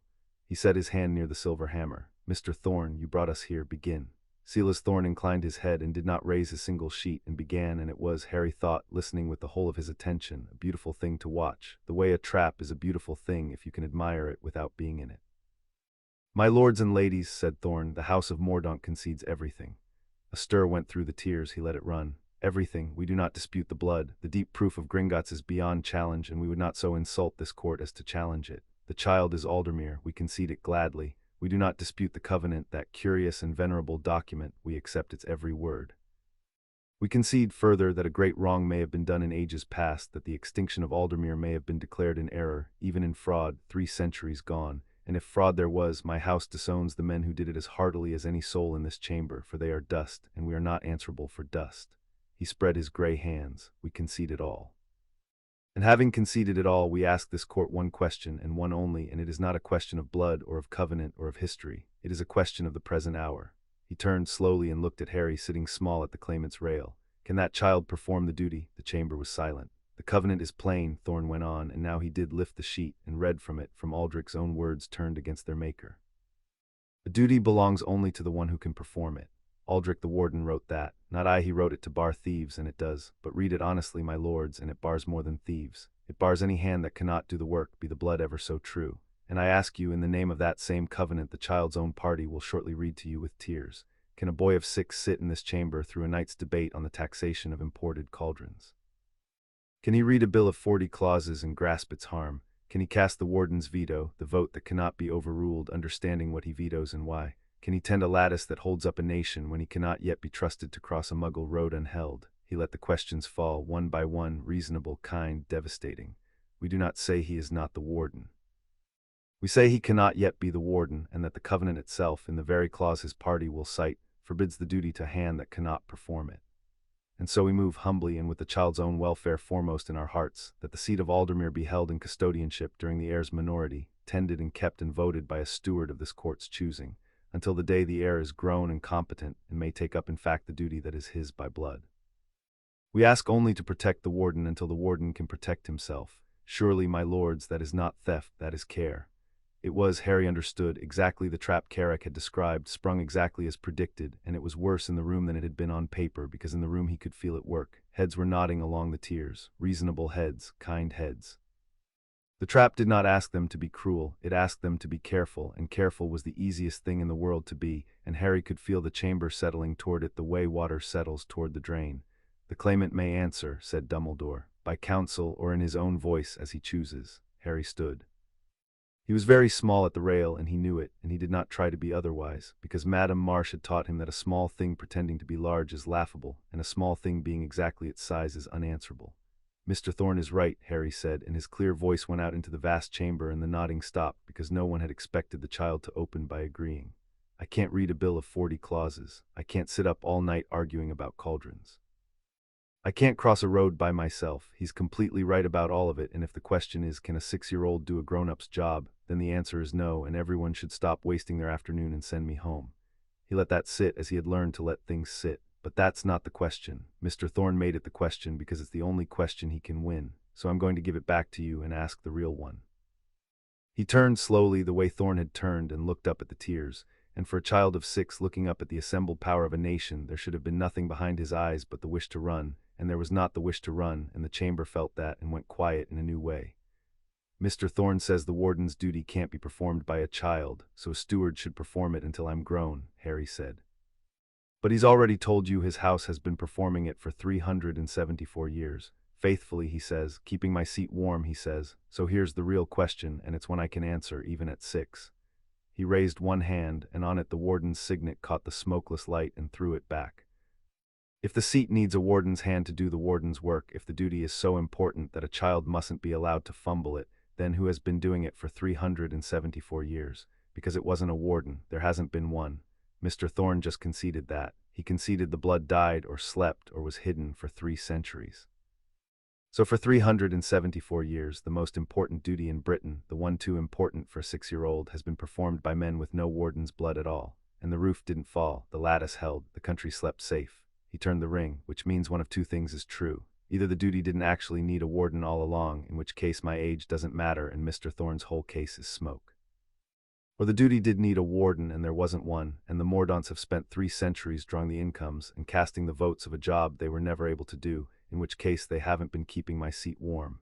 They've been sitting in it, and you don't get to keep a chair warm by refusing to give it back the moment the owner comes home. The silence in the chamber had changed its texture entirely. "He is 6, someone murmured, high in the tears, and it was not an insult now. It was something closer to a warning passed hand to hand along the benches. Silas Thorne did not sit and let it pass because he had not lost a case in 30 years by letting the other side's best moment breathe. "A pretty argument," he said, turning to Harry with the same unhurried kindness, and no doubt one the child was carefully taught. "But arguments are not duties, young man. Tell me then, since you would have this court believe you may do the warden's work, what is the current levy upon imported stabilizing reagents, and would you raise it or lower it, and why?" It was a cruel question dressed as a fair one, a thing no child could answer, built to make Harry stammer and shrink and prove the whole of Thorne's case in a single empty silence. So Harry gave him the silence. He let it sit exactly as Madame Marsh had drilled him, 1 second and then 2 and then 3, and he did not stammer and he did not shrink, and the chamber leaned in, and Thorne, who was comfortable in most silences, found he was not comfortable in this one, because it was being held against him by a boy of 6 who was plainly not lost for words but choosing not yet to spend them. "I don't know," Harry said at last, mildly. "I told you at the start I can't read a bill. That hasn't changed in the last 10 minutes, but you've just made my point better than I did, Mr. Thorne, so thank you. Because the man who has held my seat for a lifetime, does he know the levy on stabilizing reagents? Have you asked him? Or does he have a clerk who tells him how to vote, the same as I would have a clerk or someone honest? Nobody does this job alone. Not you, not Mordaunt, not the chief warlock. You all have people who know the levies. The only difference between me and the man in my chair is that the stone answers to my hand and not to his, and no levy in the world changes that. You keep asking whether a child can do a grown man's work unaided. No one does any work unaided. You only want it to sound as though a warden should, so that being 6 looks like a disqualification instead of merely young." He turned the ring. "I will learn the levies. I have years for it. What Mordaunt cannot learn, though he take 100 years, is how to make the stone open, and that is the one part of this duty that cannot be handed to a clerk." Thorne looked at him a moment, and something crossed the gray face that was near to respect, and he sat, because he was too good a lawyer to keep swinging at a mark that made him bleed each time he missed.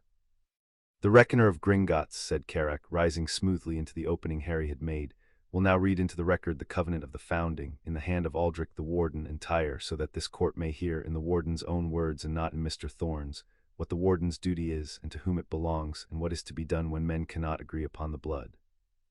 And he read it, all of it, the short plain sentences that no cleverness had ever cracked. And when he reached the clause on stewardship, he does not sit, he does not vote, he holds nothing, the chamber heard at last in Aldrich's own hand, that a steward was a keeper on a wage and nothing more, and that the day the blood came home the stewardship ended that hour, without petition, without vote.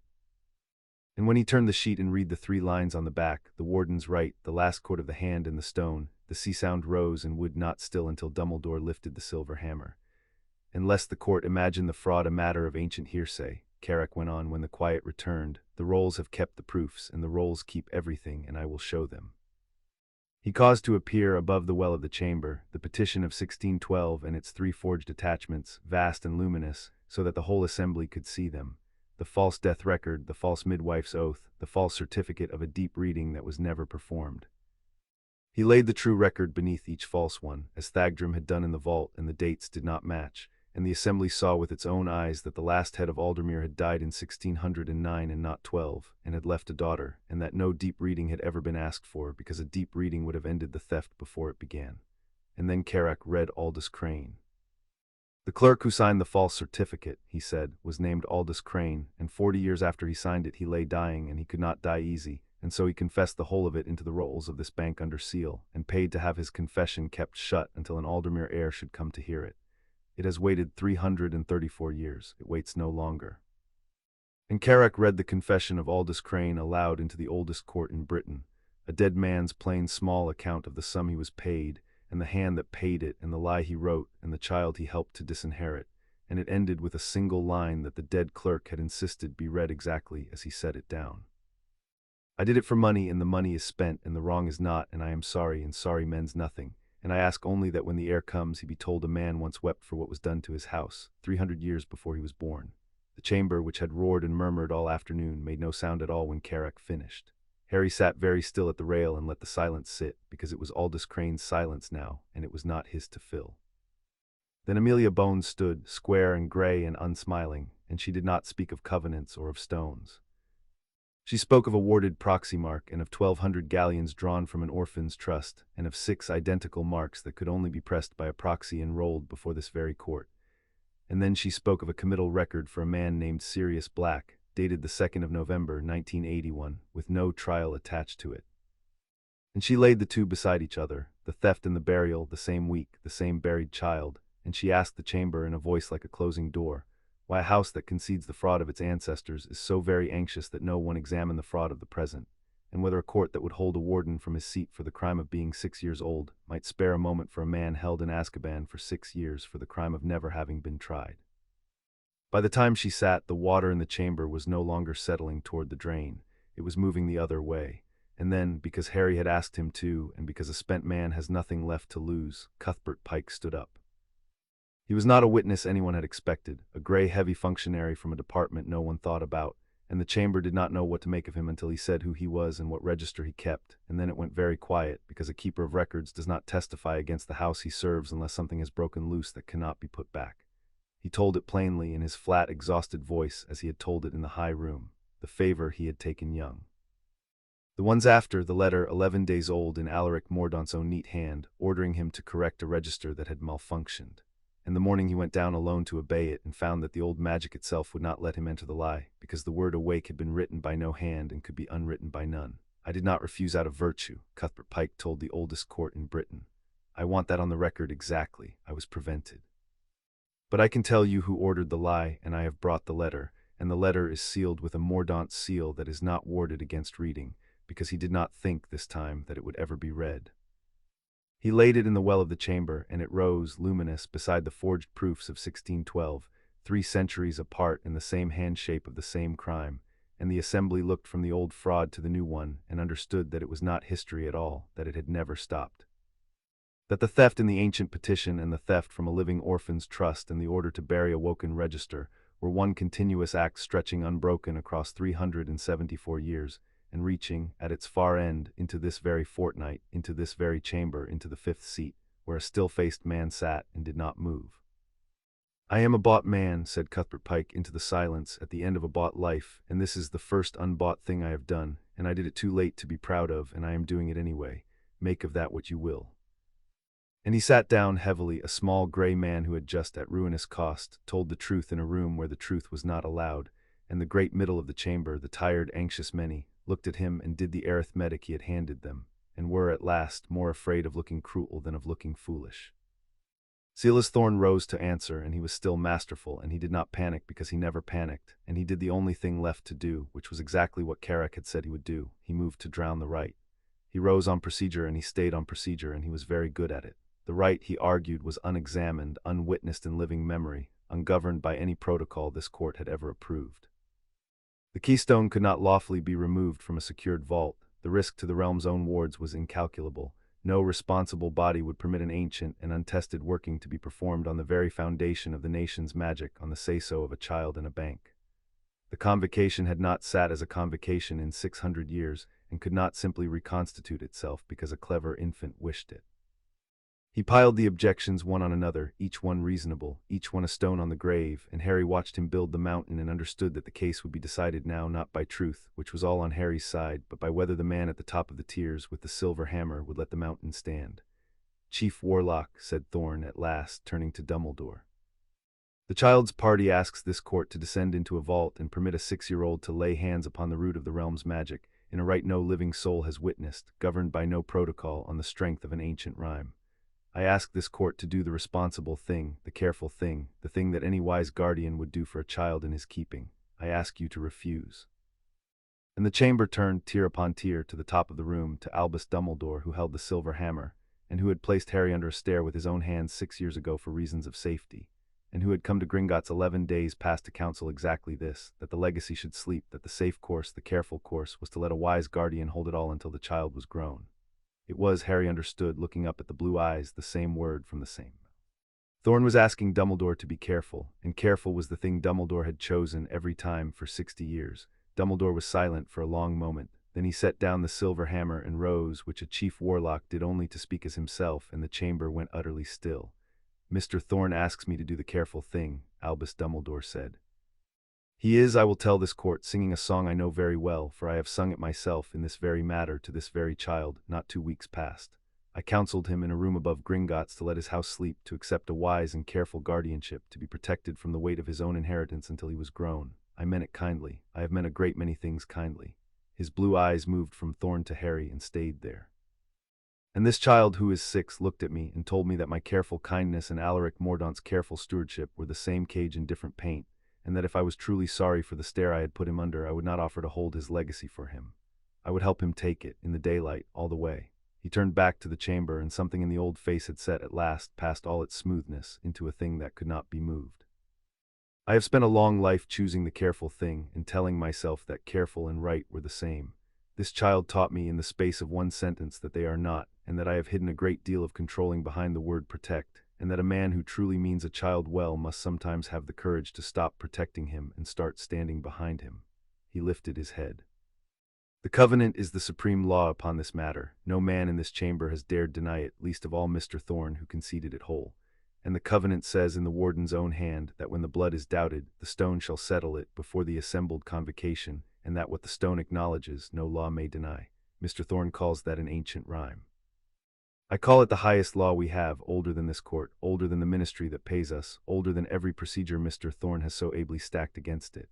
And I will not, as chief warlock, permit the highest law of the realm to be drowned in procedure because the truth it will speak is inconvenient to the first house of the land." He took up the silver hammer again and held it. "The right will be held. This Wisengamot will sit as the convocation of the founding, as it has not sat in 600 years, and it will descend to the keystone, and it will witness the hand upon the stone, and it will abide what the stone says, whatever the stone says, be it for the child or against him. That is my ruling. It is founded on the covenant, and the covenant cannot be appealed because there is no court above it." He brought the hammer down once, and the sound of it filled the round chamber like the tolling of the deep bell under London. "We descend at dawn." The chamber erupted, and Dumbledore led it, and through the noise Harry looked up at the old wizard and found the blue eyes already on him, and Dumbledore inclined his head very slightly, the gesture of a man who has, at last and at cost, done the thing he was asked, and Harry inclined his in return because a debt acknowledged was a debt he would not pretend away, and because the man had in the end stood behind him in the daylight all the way, exactly as demanded. Into the roar Griselda Marchbanks rose and did not wait to be recognized, because at her age one no longer waited for anything, and she set the terms of the right in a voice like flint on flint, so that no one could later claim the conditions had been arranged in a corner. The convocation would descend at first light by the warden's road, all who wished to witness and dared the stairs. She would preside and certify, and no goblin hand and no wizard hand would touch the keystone but the claimant's own, so that no one might whisper of tampering. The stone would be left exactly where it lay, in the vault it had held for 1,000 years, because a thing that holds up a nation is not carried up 200 stairs for the convenience of lords. The heir would lay his hand upon it before them all, and the lattice would answer or it would not, and whatever it did would be final, by the covenant, beyond appeal. "And I will say one thing more," Marchbanks finished, sweeping the tears with her flint gaze, "for the benefit of any soul in this chamber who imagines the night between now and dawn is a night for cleverness. The keystone is the root of the realm's own magic. Every ward in Britain, every hidden door, every sheltered soul hangs from it. Should any hand from any motive seek to touch or move or harm it before the right, that hand touches the safety of every witch and wizard alive on this island, and I will see it answered as treason, and I will not be gentle, and I am 96 years old and have long since stopped being afraid of anyone in this room. Guard it well tonight, all our roofs are on that stone." But Harry was learning to watch the whole room, not only the part of it that was winning, and so he was watching the 5th seat when the hammer fell, and he saw the thing that no one else in the roaring chamber saw. He saw Alaric Mordaunt, who had sat still-faced through the whole of his own undoing, lean very slightly toward Silas Thorn and say something 3 or 4 words close to the grey lawyer's ear. And he saw Silas Thorn, the best and coldest lawyer in Britain, the man who never panicked, go still in a way he had not gone still all afternoon, and turn his grey face to his client, and Harry could not hear the words, but he could read the shape of the answer on Thorn's lips, and the shape was, "No, not that, anything but that." And he saw Alaric Mordaunt sit back in the 5th seat, unmoved, having plainly decided to do the thing his own lawyer had just begged him not to do, and the stillness on Mordaunt's face was no longer the stillness of a patient man.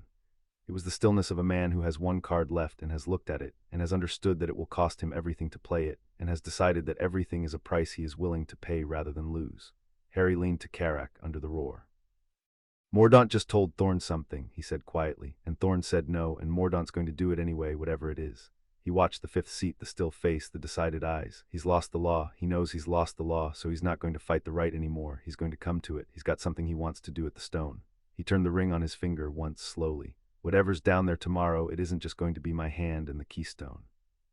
He's bringing something, we need to know what. He cannot touch the keystone, Carrick said low. It answers only to the blood. Harry watched Mordaunt rise in the roaring chamber, calm as still water, and gather his plain robes and walk out through the tears with the bearing of a man who has already, in his own mind, gone down to the vault and done the unforgivable thing and found it in the doing worth the price. He knows that, Harry said.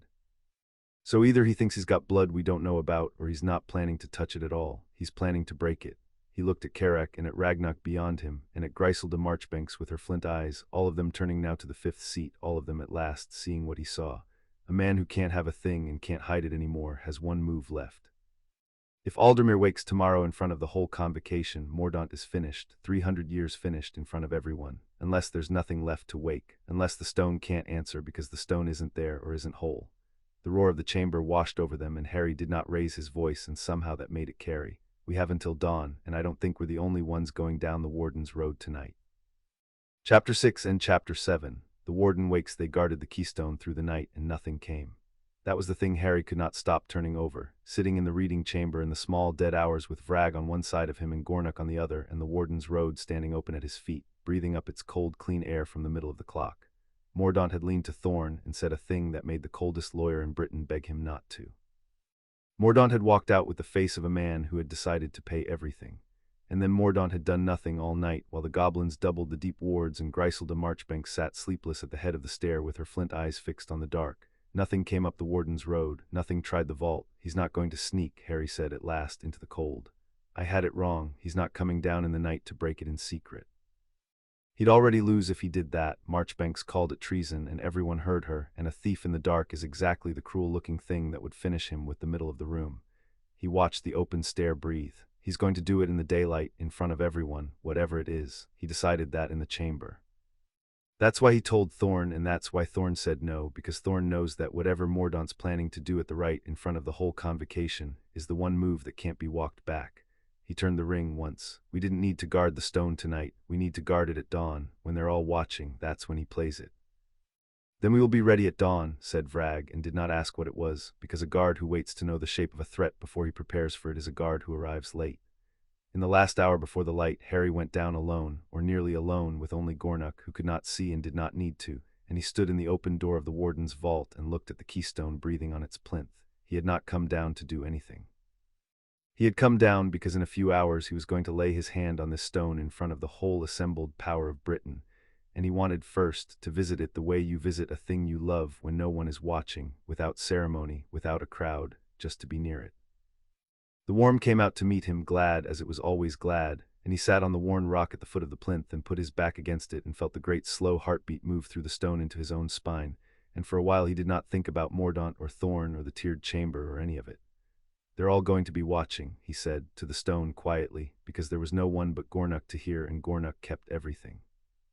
And I'm going to be 6 and small, and everyone's going to be looking at me and thinking he's too little for this, and they're right, I'm too little for this. The heartbeat moved through him, unhurried, unworried. But you don't care, do you? You've never once cared how big I am, you just care that I came. He closed his hand around the signet, the splinter of the same stone, so it's all right. When I'm out there and they're all looking and it feels too big, I'll just remember that the only one who actually gets a vote is you, and you already voted the first night before anyone taught me anything. You voted the second I put my hand on the door. He sat a while longer in the warm. Then he got up and brushed off and went back up to meet the dawn, and he was steady, all the way up, in a manner that 6-year-olds are not, because he had been to see the one witness that mattered, and it was still glad, and that was enough to be going on with. Dawn came to Diagon Alley thin and gray, and with it came the convocation. They came down the Warden's road, the assembled power of magical Britain, tier upon tier of them descending out of the daylight into the deep, and it was a sight the world had not seen in 600 years and would not see again. Plum robes and silver and old faces and hard ones, going down and down the black spiral into the breathing dark, their smokeless braziers carried before them, throwing a wash of cold light along walls that had known no crowd since the founding. They passed the ranked doors of the deep vaults, the drowned charter and the vault of tears and the green bronze door for the house whose name was lost, and the lords of Britain, who feared very little, went quiet as children passing a graveyard, because down here their gold meant nothing and their names meant less, and the only thing that meant anything at all was the slow, enormous heartbeat rising out of the plain door at the foot of the road, growing louder with every step, until it was in their teeth, in their chests. In the water of their eyes, the pulse of the thing every one of them had built a life on, and none of them had ever known was there. There were lords in that procession who had not been made to feel small since they were children, and the deep made them small, and they bore it variously. Some grew loud, and then, when their voices came back flat off the vast dark, grew quiet. Some reached, without seeming to notice, for the person beside them, the way one reaches for a rail on a stair with no bottom. One very old witch stopped on a landing and would not go further, and had to be helped gently back up, murmuring that she had not known, that in all her years she had never known what she stood upon, that they had all of them been dancing on a roof and calling it the ground. And the youngest members, who had come out of curiosity and would spend the rest of their long lives glad they had, went down with their faces turned up to the walls where the pale metal ran, and did not speak at all, because there are things a wise young person understands at once are too large to have an opinion about, and are content merely to have seen. Harry went down ahead of them all, with Carrick and Gornock, and behind him came Marchbanks and Marsh and Bones and Dumbledore, and behind them the Convocation, and last of all, unhurried, still-faced, came Alaric Mordaunt, walking down into the dark to lose everything with the bearing of a man walking down into the dark to win. The cavern took them, and the Convocation of the Founding assembled where it had first assembled 1,000 years before, on the worn rock floor before the plain door of the warden's vault, under a roof lost in its own black height, ringed by the doors of everything Britain could not afford to lose. And the warden's vault stood open, as it had stood open since the night the blood came home, warm-lit from within, and out of it, on its plinth of living rock, the keystone breathed, and every soul in that vast descended assembly felt the breath of it, and understood at last, wordlessly in the marrow, what it was they had come down to witness.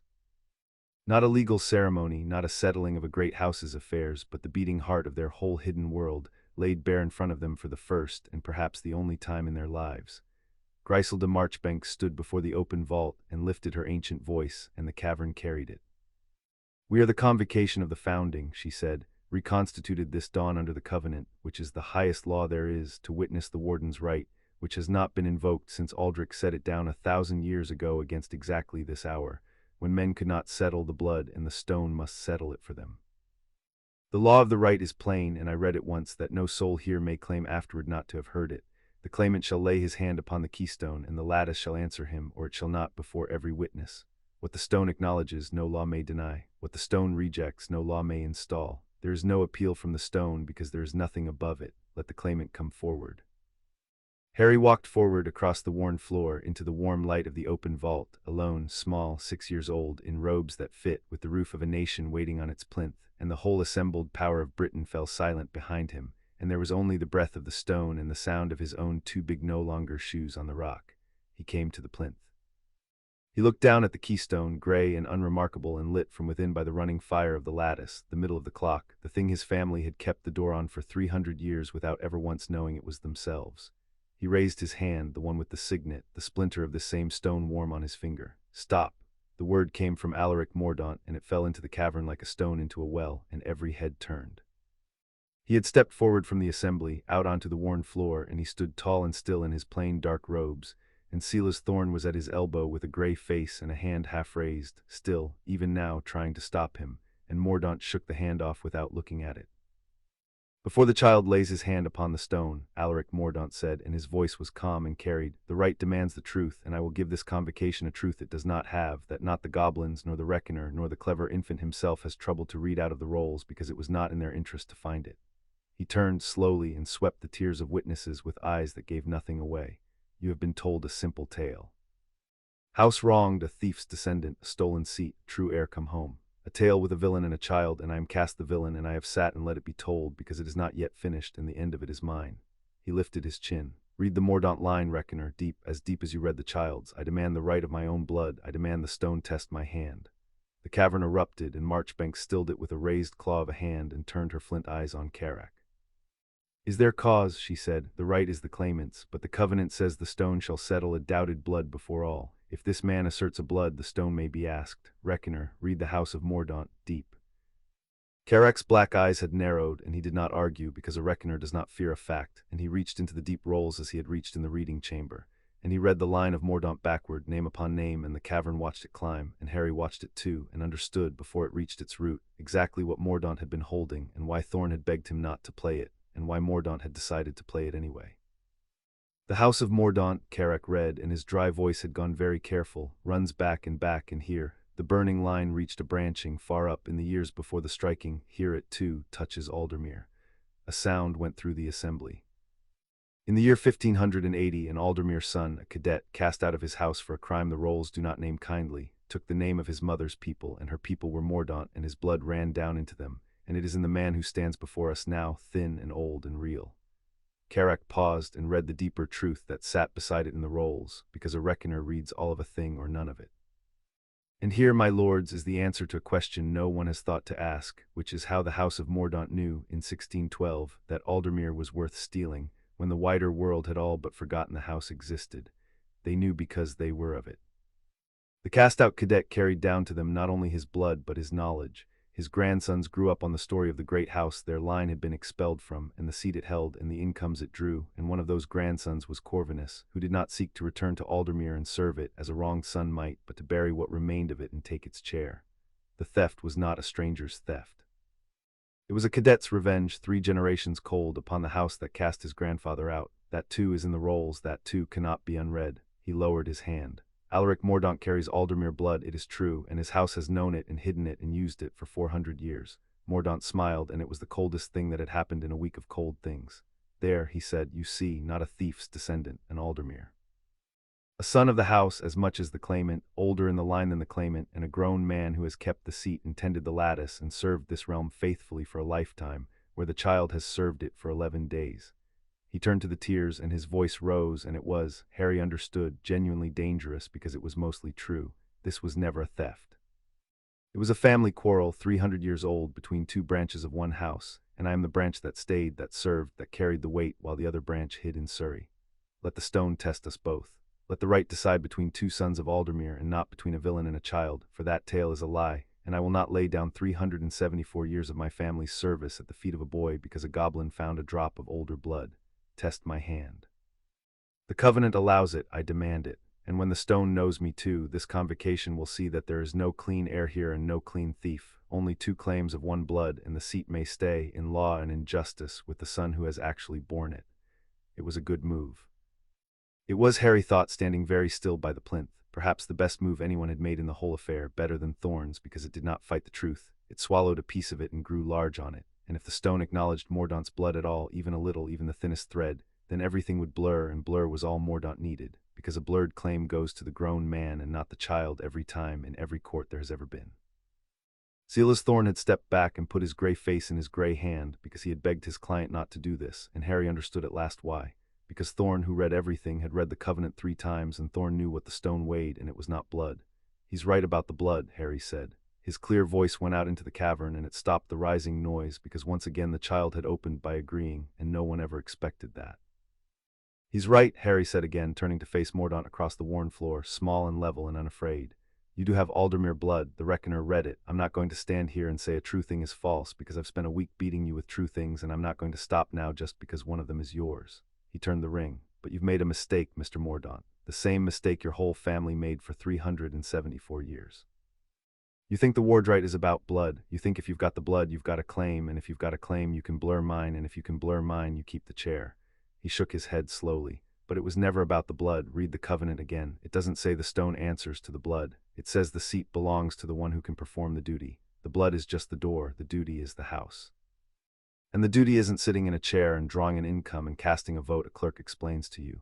The duty is keeping the roof, keeping it for people who'll never know your name and never thank you and never even know there's a roof at all. That's what Aldrich built. That's what my family did for 300 years without understanding it. They kept a door they were never allowed to open, and they never once broke faith, because keeping is the whole of it. He took a breath. You didn't keep anything, Mr. Mordaunt, you took. For 374 years, your branch of the house took, and my branch kept, and that's the only quarrel there's ever been between us, and it isn't a quarrel the stone is going to have any trouble settling. So yes, test your hand. I want you to put your hand on the stone. He stepped back from the plinth and gestured to it, to the breathing keystone, and his voice was very quiet and very sure. Go on, you demanded it. The stone doesn't care about my age, and it doesn't care about your years. It only knows one thing. It knows who kept it. Put your hand on the roof of Britain, Alaric Mordaunt, and let's find out together whether it thinks you're a warden or a thief. For one long moment in the breathing dark, Alaric Mordaunt looked at the keystone, and at the child who had just, with terrible courtesy, invited him to prove himself upon the one witness in all the world that could not be bought or blurred or outlawyered. And Harry saw in that moment the thing move behind the still face that Mordaunt had kept still for a lifetime, and it was the understanding that Thorn had tried to spare him, arriving at last too late in front of everyone, that the stone would know. That it had always known, that the blood he had gambled everything on was the door and not the house, and that behind the door the stone had been keeping, for 374 years, the record of exactly what his family had done to it. He should have withdrawn. A clever man, a Thorn, would have withdrawn, would have found some procedure, some delay. But Alaric Mordaunt had walked down into the dark to pay everything, and a man who has decided to pay everything cannot always stop himself when he learns the price is real, and pride is the one debt no Mordaunt in 3 centuries had ever declined to honor. He strode to the plinth and laid his hand upon the keystone. The stone did not warm, it went cold. Harry felt it through the signet, a cold that ran out from the keystone in a wave, and the running fire inside the grey stone, which had flowed all this time in a slow warm river, stopped and gathered and turned, and the light that came up out of it was no longer the light of a hearth. It was the light of a court.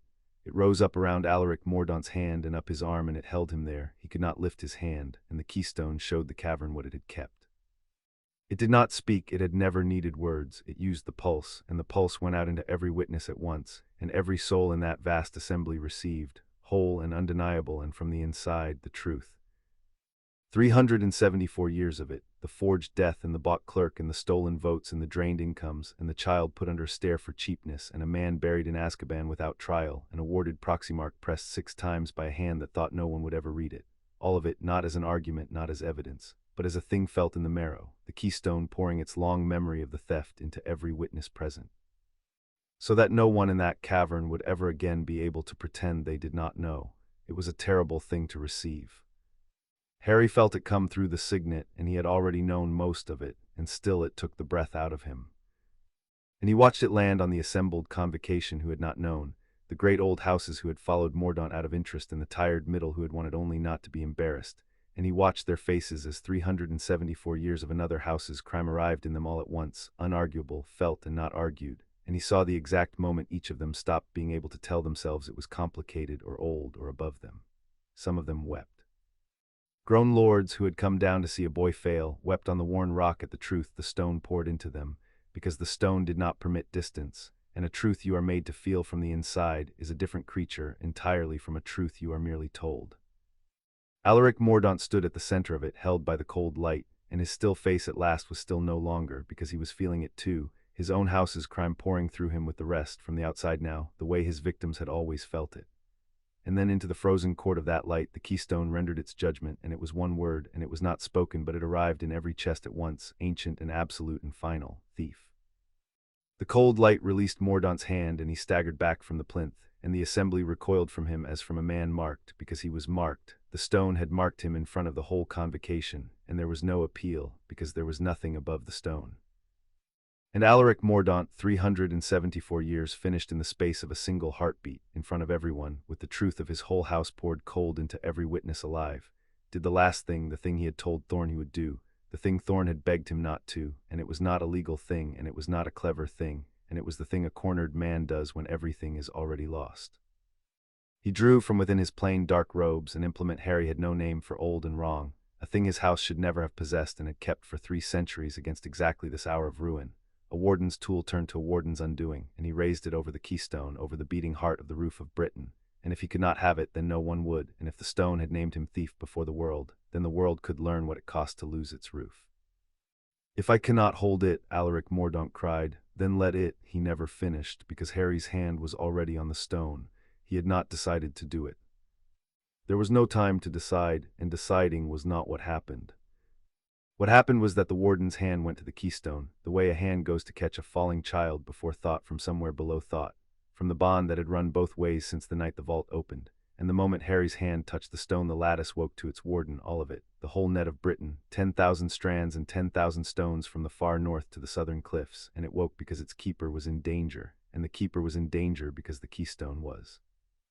And the keystone was the middle of them all, and the roof of a nation rose to defend its own heart through the one hand it answered to. It did not strike Mordaunt down. That was the thing Harry would understand only later, that even in the last extremity the old magic was not cruel because Aldrich had not built it cruel. It was built to keep, and it kept.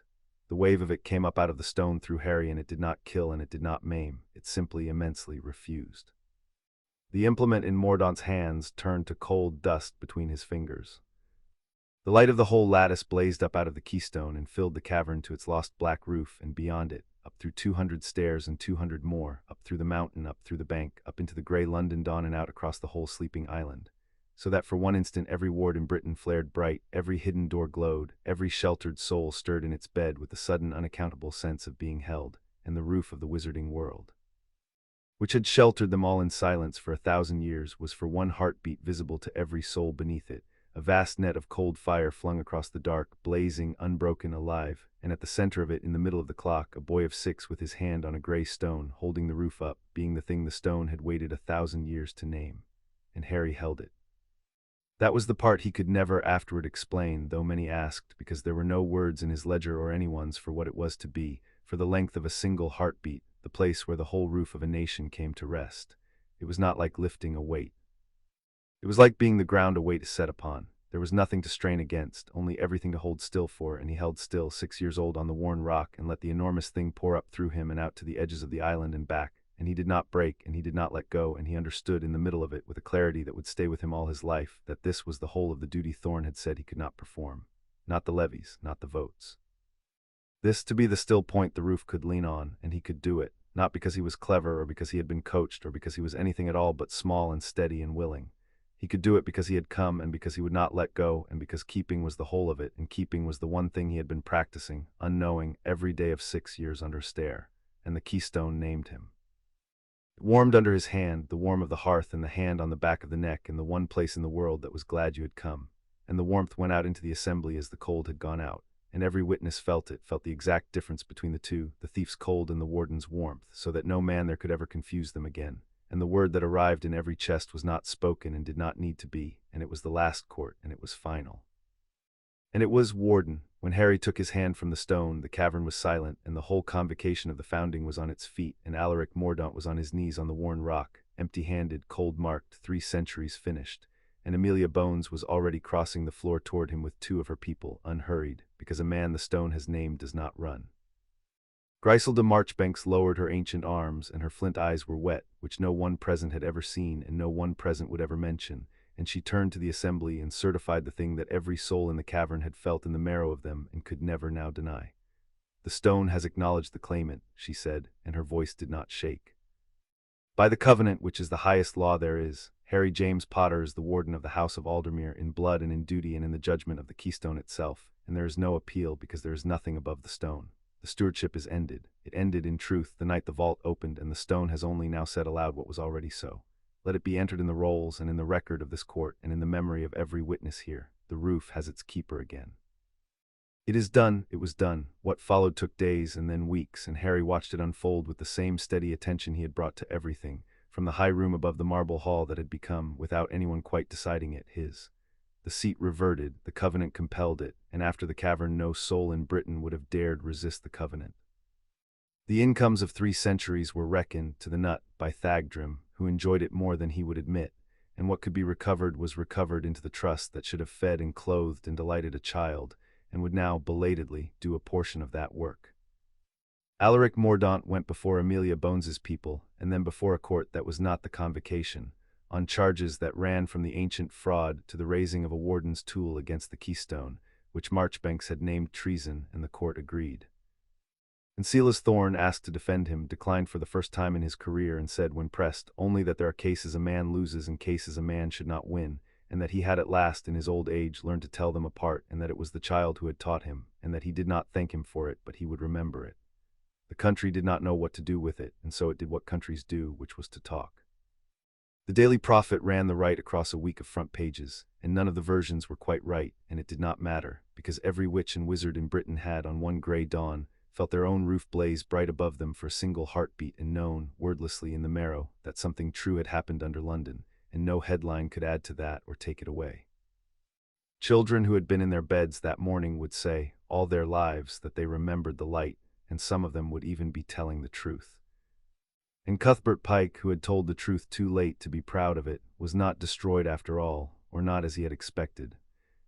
He lost his post and his standing and the comfortable grey life he had bought with 40 years of small surrenders, but Amelia Bones, who had no use for a coward and less for a liar, found she had a grudging use for a man who had at the last and at ruinous cost refused to enter a lie he was ordered to enter, and she said so publicly, which cost her something too, and Pike went on, smaller and freer, and did not thank her because she had told him not to. and there was serious black. Amelia Bones pulled the thread, as she had promised, all the way, and at the end of it was a committal with no trial and a truth that had been buried the same week as all the rest.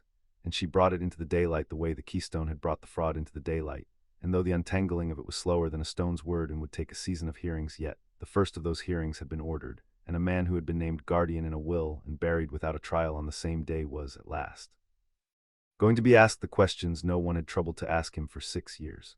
Harry did not know yet how that thread would end. He knew only that it was being pulled in the open and that his parents had chosen a man to raise him laughing, and that he intended to find out properly with a trial and not a rumor whether they had chosen right.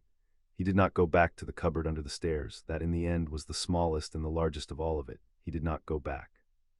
There were arrangements, careful ones, made by people who now at last had asked him what he wanted before deciding it. The Goblins bound by contract to the house of Aldermere, Griselda Marchbanks, who declared she was too old to die before she had taught this particular child something, Amelia Bones, watchful, and Albus Dumbledore, who came to the high room one last time and did not counsel and did not manage, and said only that he had spent a long life mistaking control for care, and that he would like, if Harry would permit it, to spend some part of what remained learning the difference, and that he would stand behind him in the daylight all the way, for as long as Harry would have him there and no further. Harry looked at the old wizard for a long moment, and did the thing Madame Marsh had taught him, and let the silence sit, and then he said that he would have him there on those terms and not 1 inch further, and that they understood each other, and Dumbledore said that yes, at last, he rather thought they did.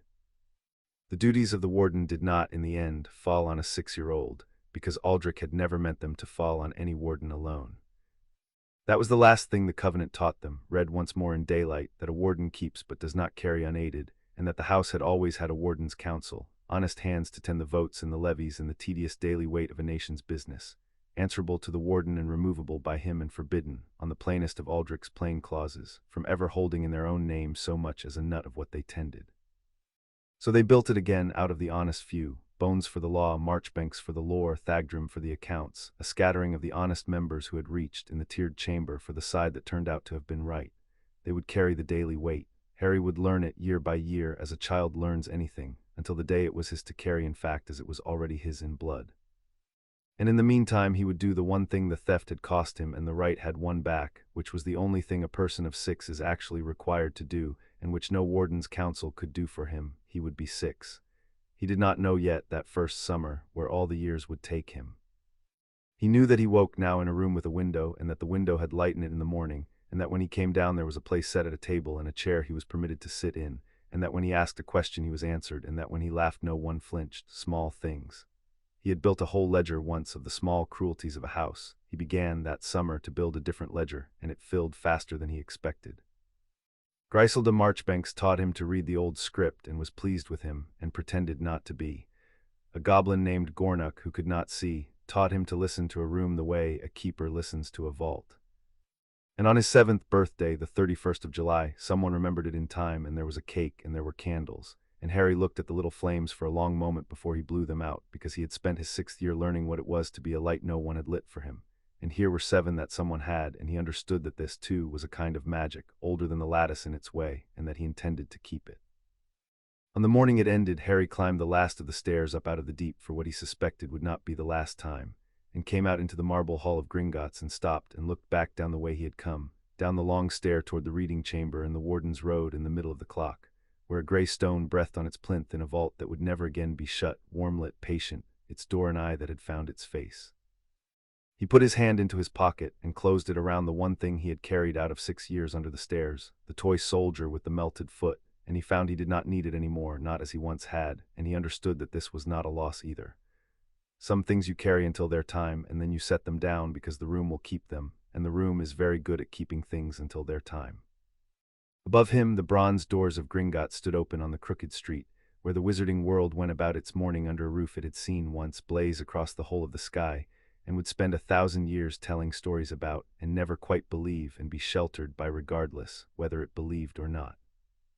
Harry Potter, 6 years old, warden of the house of Aldermere, keeper of the roof, walked up the white steps and out through the bronze doors into the morning, and the light on the other side was only light, and it was enough, and it was his. Chapter 7 End.